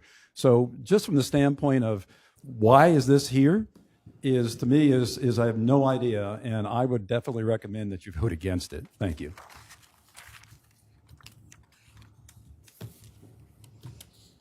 Anybody else? Do we have a motion? I'll make a motion that we approve as including staff recommendations. Is there a second? Second. Discussion? Ready for the vote? Call the roll. All right. Commissioner Chavis? Back to the PDs, huh? No, I can't go with it. Okay. Commissioner Logan Davis? Aye. Commissioner Marlena Davis? Aye. Chair Floyd? Aye. Commissioner Jones? Aye. Commissioner Kent? Aye.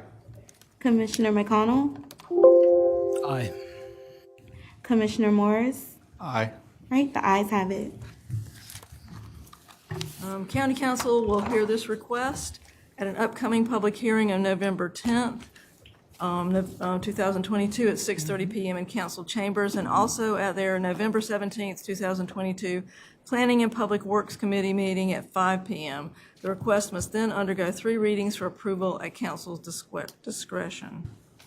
And then we have to go back to 1, right? Okay. Number 10 is number 1. You sure? No. One more. Sorry. Okay. The next agenda item is a request to rezone tax map number 583-00-00634 330 Murdoch Drive from the S3 zoning district to the CC zoning district. Get the staff report.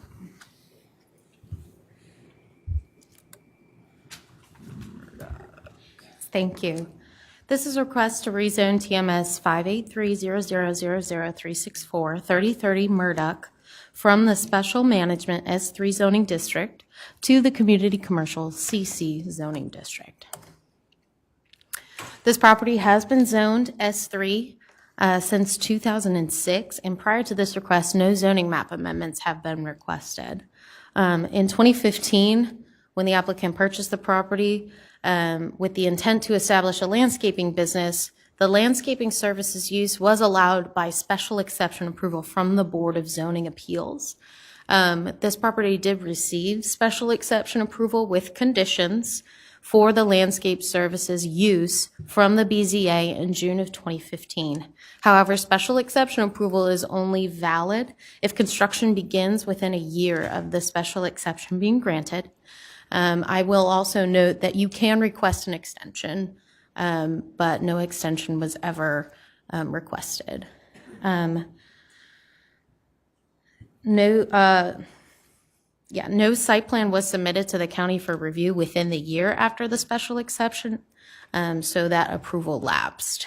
In 2017, the applicant and Earthsource Engineering did submit a site plan for review for the landscape use, but were issued a memo notifying the applicant that the special exception had lapsed, and in addition that the ZLDR was going to be amended in the following months, which would prevent the allowance of the landscaping services use by special exception in the S3 district.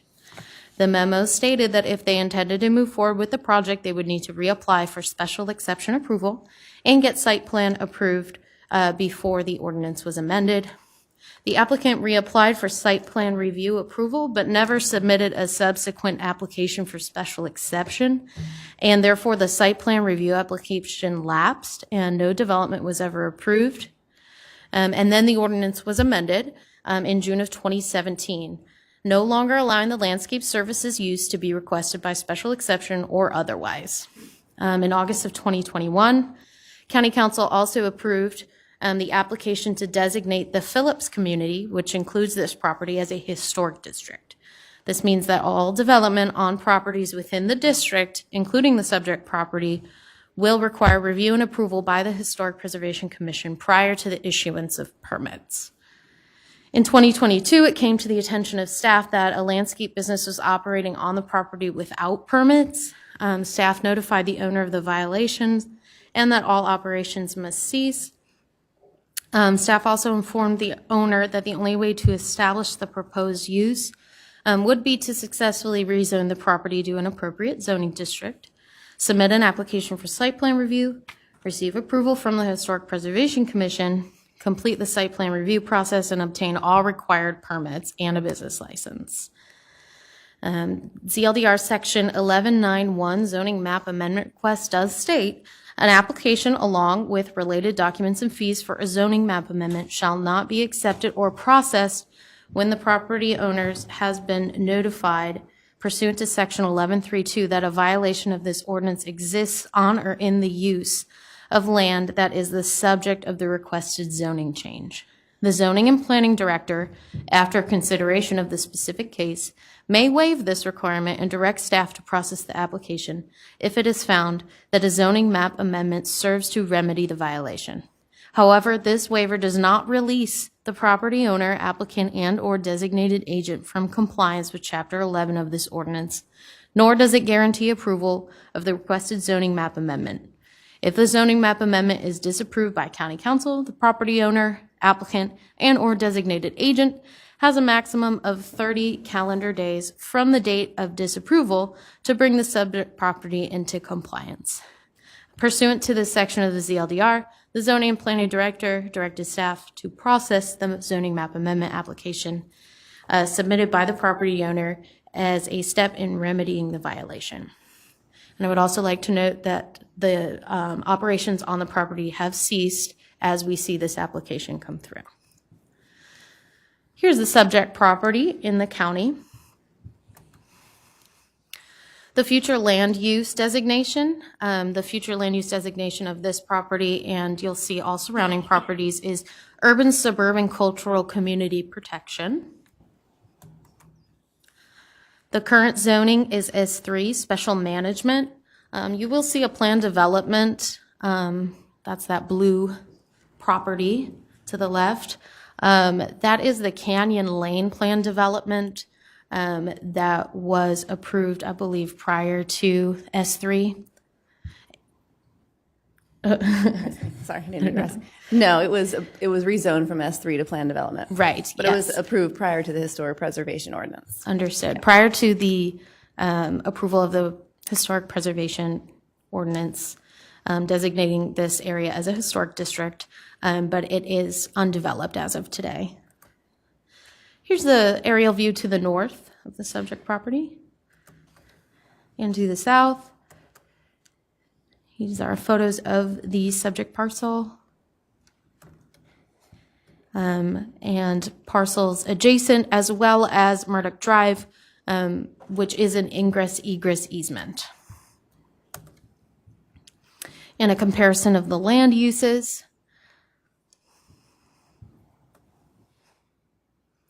Approval criteria, according to section 346, zoning map amendments may be approved by county council only if the proposed amendment meets one or more of the following criteria.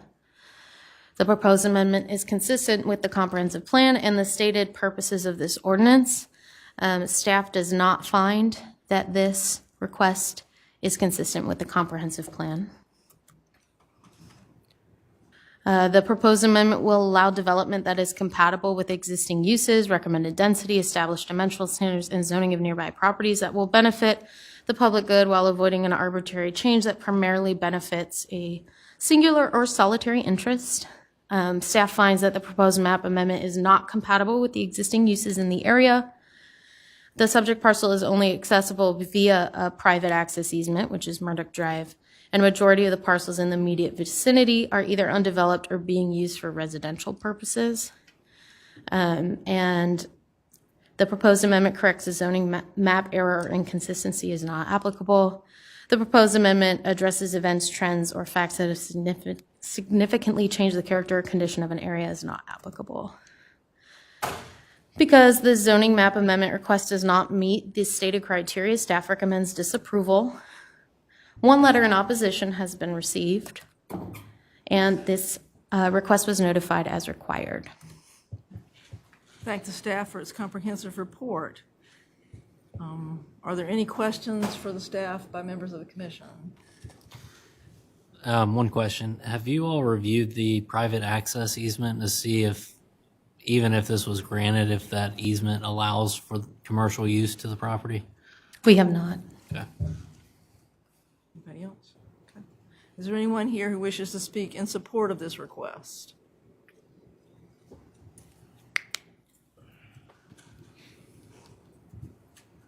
Good afternoon, Madam Commissioner and members of the council. We did get this approved in 2015, had hired EarthSource to do the drawings necessary and work with the Planning Commission. Did you give us your Unfortunately, name? They just did not proceed on a timeline. Due to the enforcement issue, we would like to, again, propose to develop a gravel storage yard of 2,500 square foot building for a landscape company. We do average about 14 to 21 employees, seasonal employees.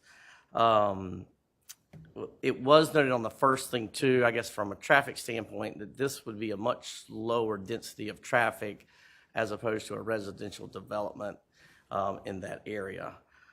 We would like to work with the Planning Commission if they are to further, see if they have anything that would reinstitute what we had originally proposed. Anybody have any questions? What is your name? Richard Russell. What's your address? I live at 1128 Lanterns Rest in Mount Pleasant, South Carolina. It's Knee Farm. Any other questions from the commission? Follow up to my previous question to staff. Does the private easement agreement that you have to access this parcel allow for commercial use on that parcel? It wasn't an easement that I guess that I have. It was established whenever the parcels were subdivided. So I don't know that, to be honest with you. I assume that it was because we were granted approval already on this at one point in time. Okay. Anybody else? Thank you. Thank you. Does anybody wish to speak in opposition?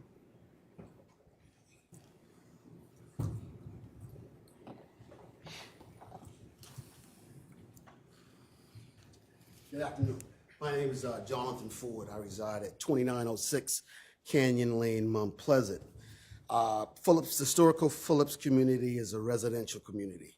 and we would like to maintain that as a residential community. Anything other than residential would not be conducive to the people that live there currently. You have mostly people on fixed income, mostly people probably below, regular income, and there's still a lot of heirs property in the area. And if this property goes to commercial, community commercial, or anything other than residential, then that would be just a foot in the door for, because there's several large pieces of property that are about to be sold. And the owner has had 15 years, basically 5 years, to basically 7 years to comply with the stuff that he had to comply with before, and he hasn't. And from this property north of Canyon Lane, if I could remember 7 years ago, I thought he said most of the traffic was supposed to go to Charles Bennett Road, but most of all his trucks comes through the northern part of Canyon Lane. And currently the county does not maintain that road, so we have a hard time of keeping the road maintained because of the truck traffic. And as of recently, I thought we were still seeing this truck traffic. But basically, because it's a residential community, and we would like to keep this a residential community, anything other than residential would not be conducive. So we would like for you to decline this. Thank you very much. Anyone else wish to speak in opposition?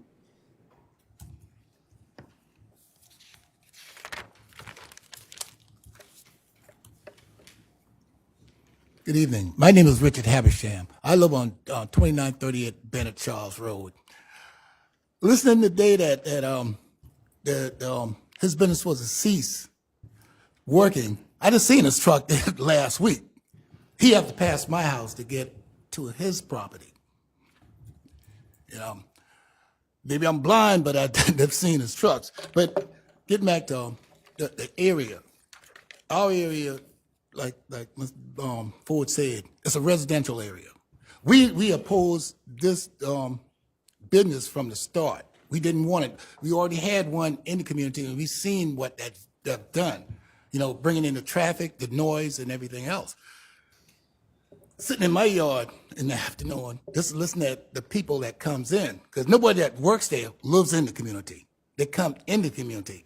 That loud truck, one of his workers with that loud muffler and everything, that's annoying. And everybody on my road, they're elderly. Most of the people, they're retired, and just that traffic that they bring through there, we don't want that. And to see the type of the stuff that they bring in, they're using Phillip as a dump. And that ain't what we want. We value our quality of life in the Phillips community. And another reason why we went into the community, the historical designation, so we have that control of the community. We're not stopping nobody developing their property, but we want it to be like what we got. We want to develop as a community, not as a place that you come in, do your business, and you go home. And we are left there with the traffic, the noise, and everything else. And he knew this before he came in, that when he bought the property, he knew that we didn't want that business there. So it's nothing new or nothing that we trying to, stop him. But he knew this. If he came in with, to bring in housing, we would have a problem. But we do have a problem with the business. Right now, we getting ready to go to Columbia next month because we're trying to get on the National Historical Register. And the reason why they consider us on the register because of the land pattern, how the use of the property. This is not one of the use that's conductive to the area. This will do more harm than what good, so we can get on the National Historical Register. Yeah. Thank you. Thank you. Anyone else opposed?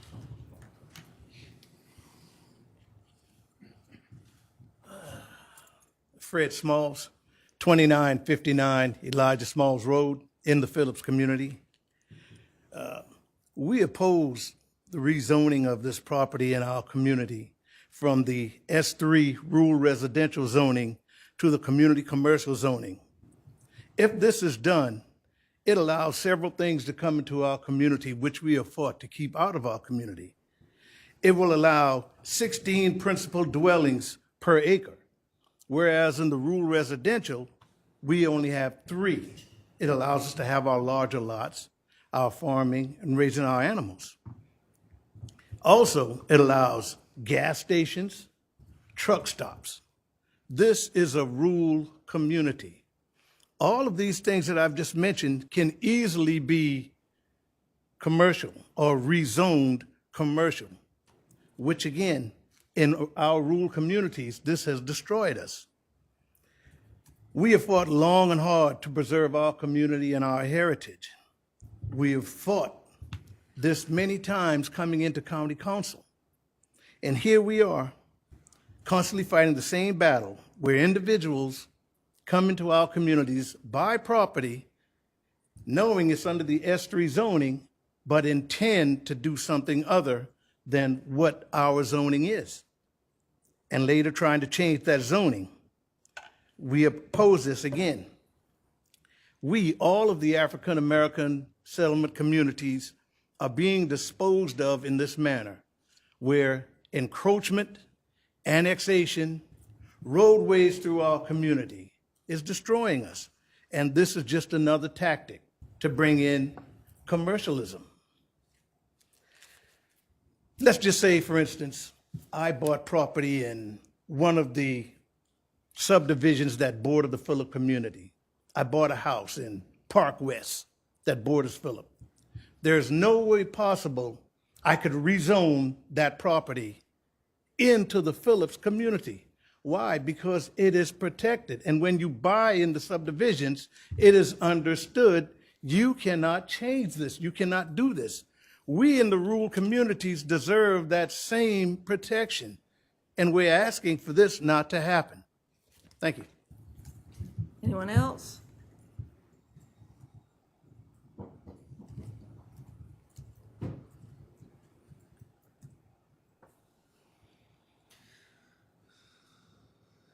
Yes, my name is Donnie Barreto.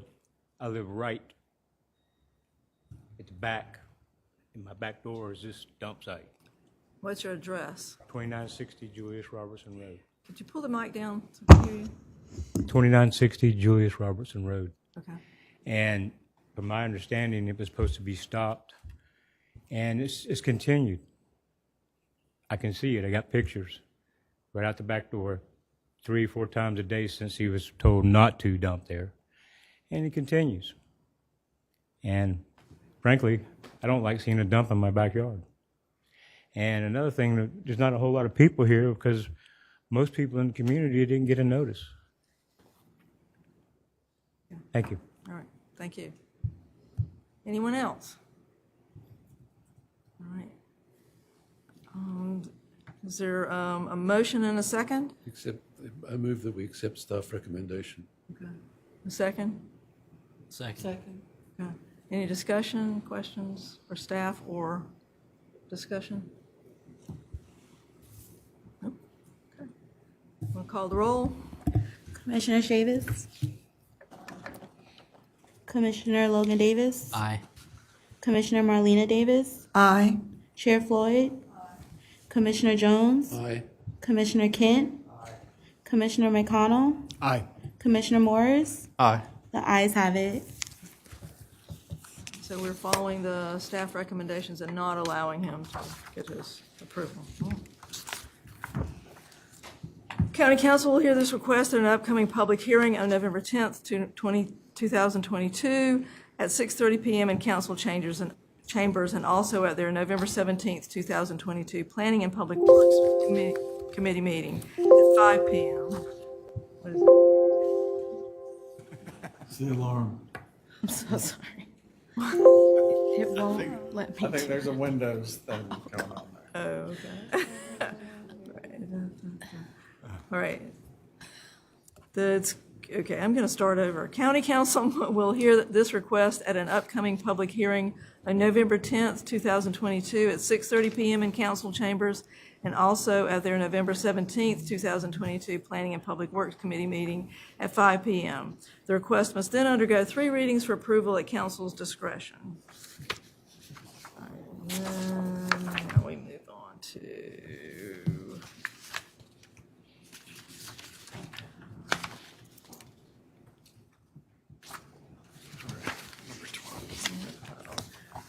Okay, the next agenda item is a presentation regarding the proposed amendments to the zoning and land development regulations.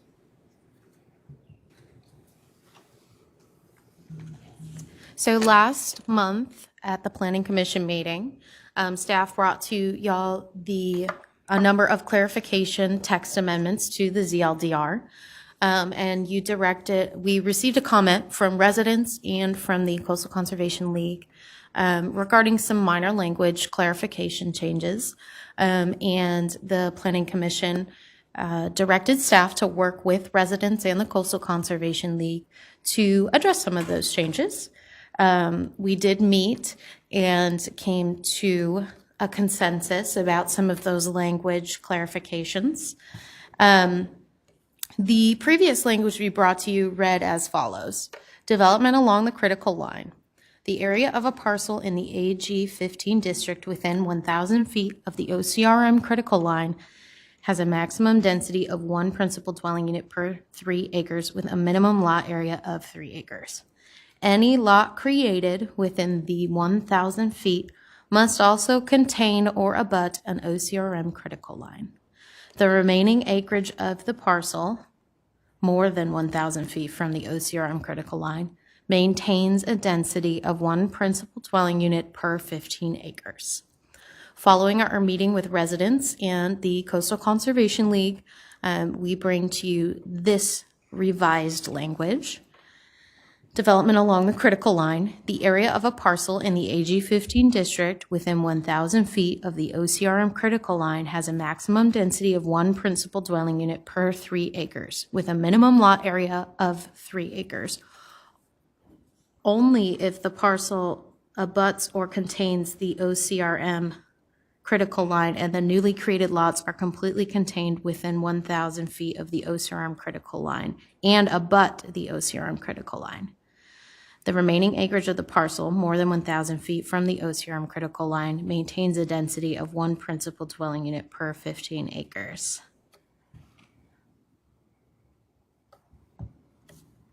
And that is all. Okay, thank you. Is there anyone here who wants to speak in favor?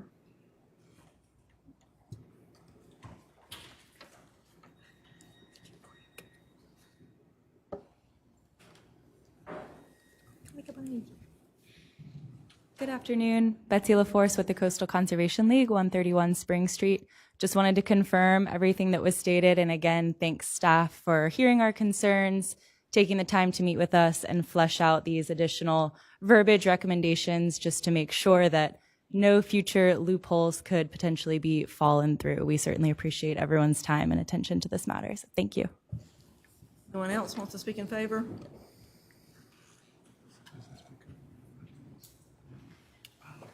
Melinda Kelly, I'm here on behalf of the Land Planning Committee on Womala Island, and we appreciate the change and we would support it. Thank you and thanks staff for working with the league to come up with the modification. Anyone else? Anyone want to speak in opposition? Okay.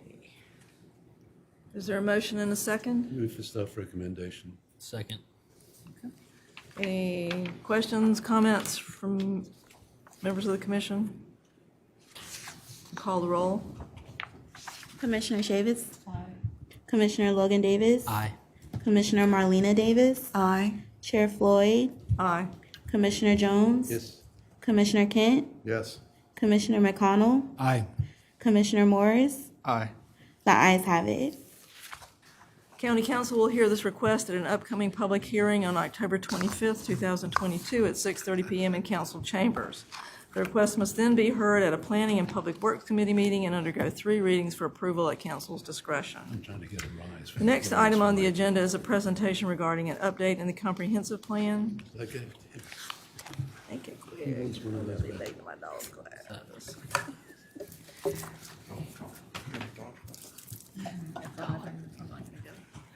not gonna be there. Good afternoon. I'm here to give you an overview of the Charleston County Comprehensive Plan update process. Let's start with what is a comprehensive plan.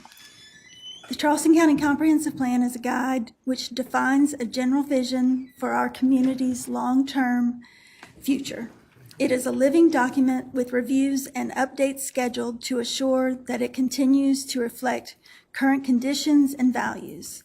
The plan takes into consideration previous and existing conditions, trends, goals, objectives, and desirable future situations.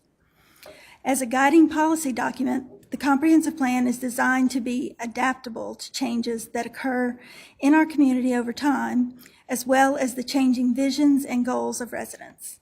The last 10-year update was adopted in October of 2018. What's in a comprehensive plan?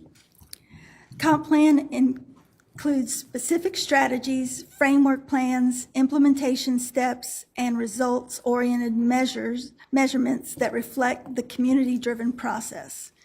It should consist of the following components: existing and future land use, existing and projected demographics, housing, infrastructure, education, recreation, and transportation. These are the 11 elements that comprise the Charleston County Comprehensive Plan.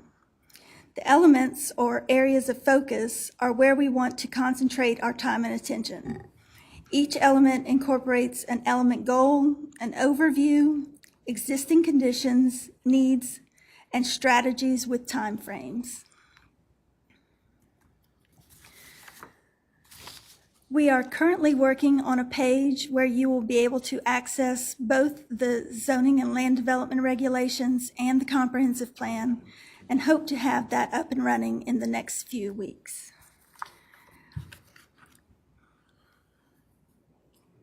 Bear with me. I don't know, it's loading.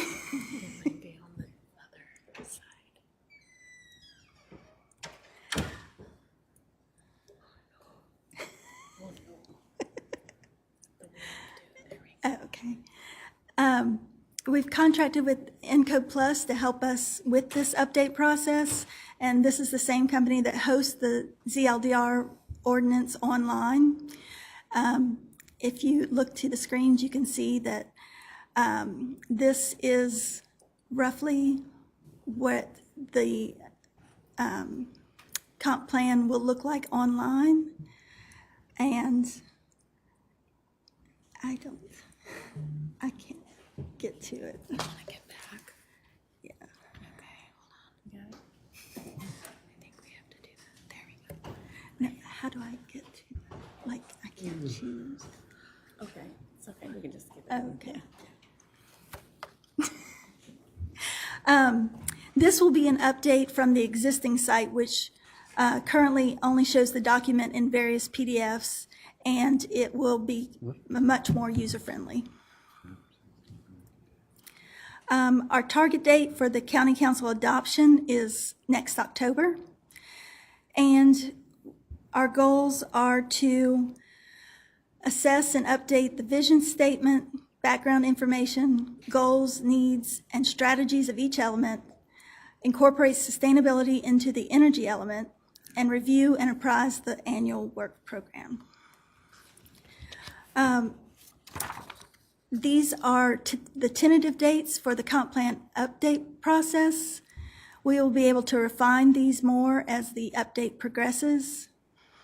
You can see from now until the end of the year, we are working on a public survey for community input. from now until January of next year, we would like to identify revisions, research, and provide updates to the Planning Commission as needed. Next spring, we anticipate to finalize the initial draft and present an initial draft to Planning Commission and post online for public review. Late spring, we would like to hold public workshops around the county and put a presentation online with the ability for feedback. May through June of next year, we anticipate a final draft incorporating recommendations and public comments from the workshops. Next June, present the final draft to the Planning Commission for a recommendation to County Council, provide updates and revisions as needed, and take the major revisions back to the Planning Commission as required. And then late summer through the fall of next year, it will go to County Council for their adoption schedule, which includes public hearing, Planning and Public Works Committee, and 3 readings. And on the subject of public input, the community survey that I mentioned is being finalized and will be available November the 1st. The data that will then be interpreted with the help of GIS mapping software programs, which should culminate in an initial draft submitted to you, the Planning Commission. And there will also be public input in the form of public workshops, as I mentioned in the spring. Public participation and input from local citizens is important in the development of the plan, ensuring it represents the needs and desires of the community. We anticipate holding 7 to 8 public workshops at various locations around the county. All of this will be completed once we receive an initial recommendation from the Planning Commission.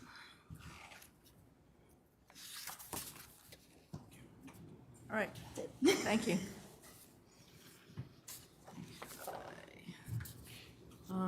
Let's see. Director's remarks? I think we've been here enough. Chair's remarks, I agree.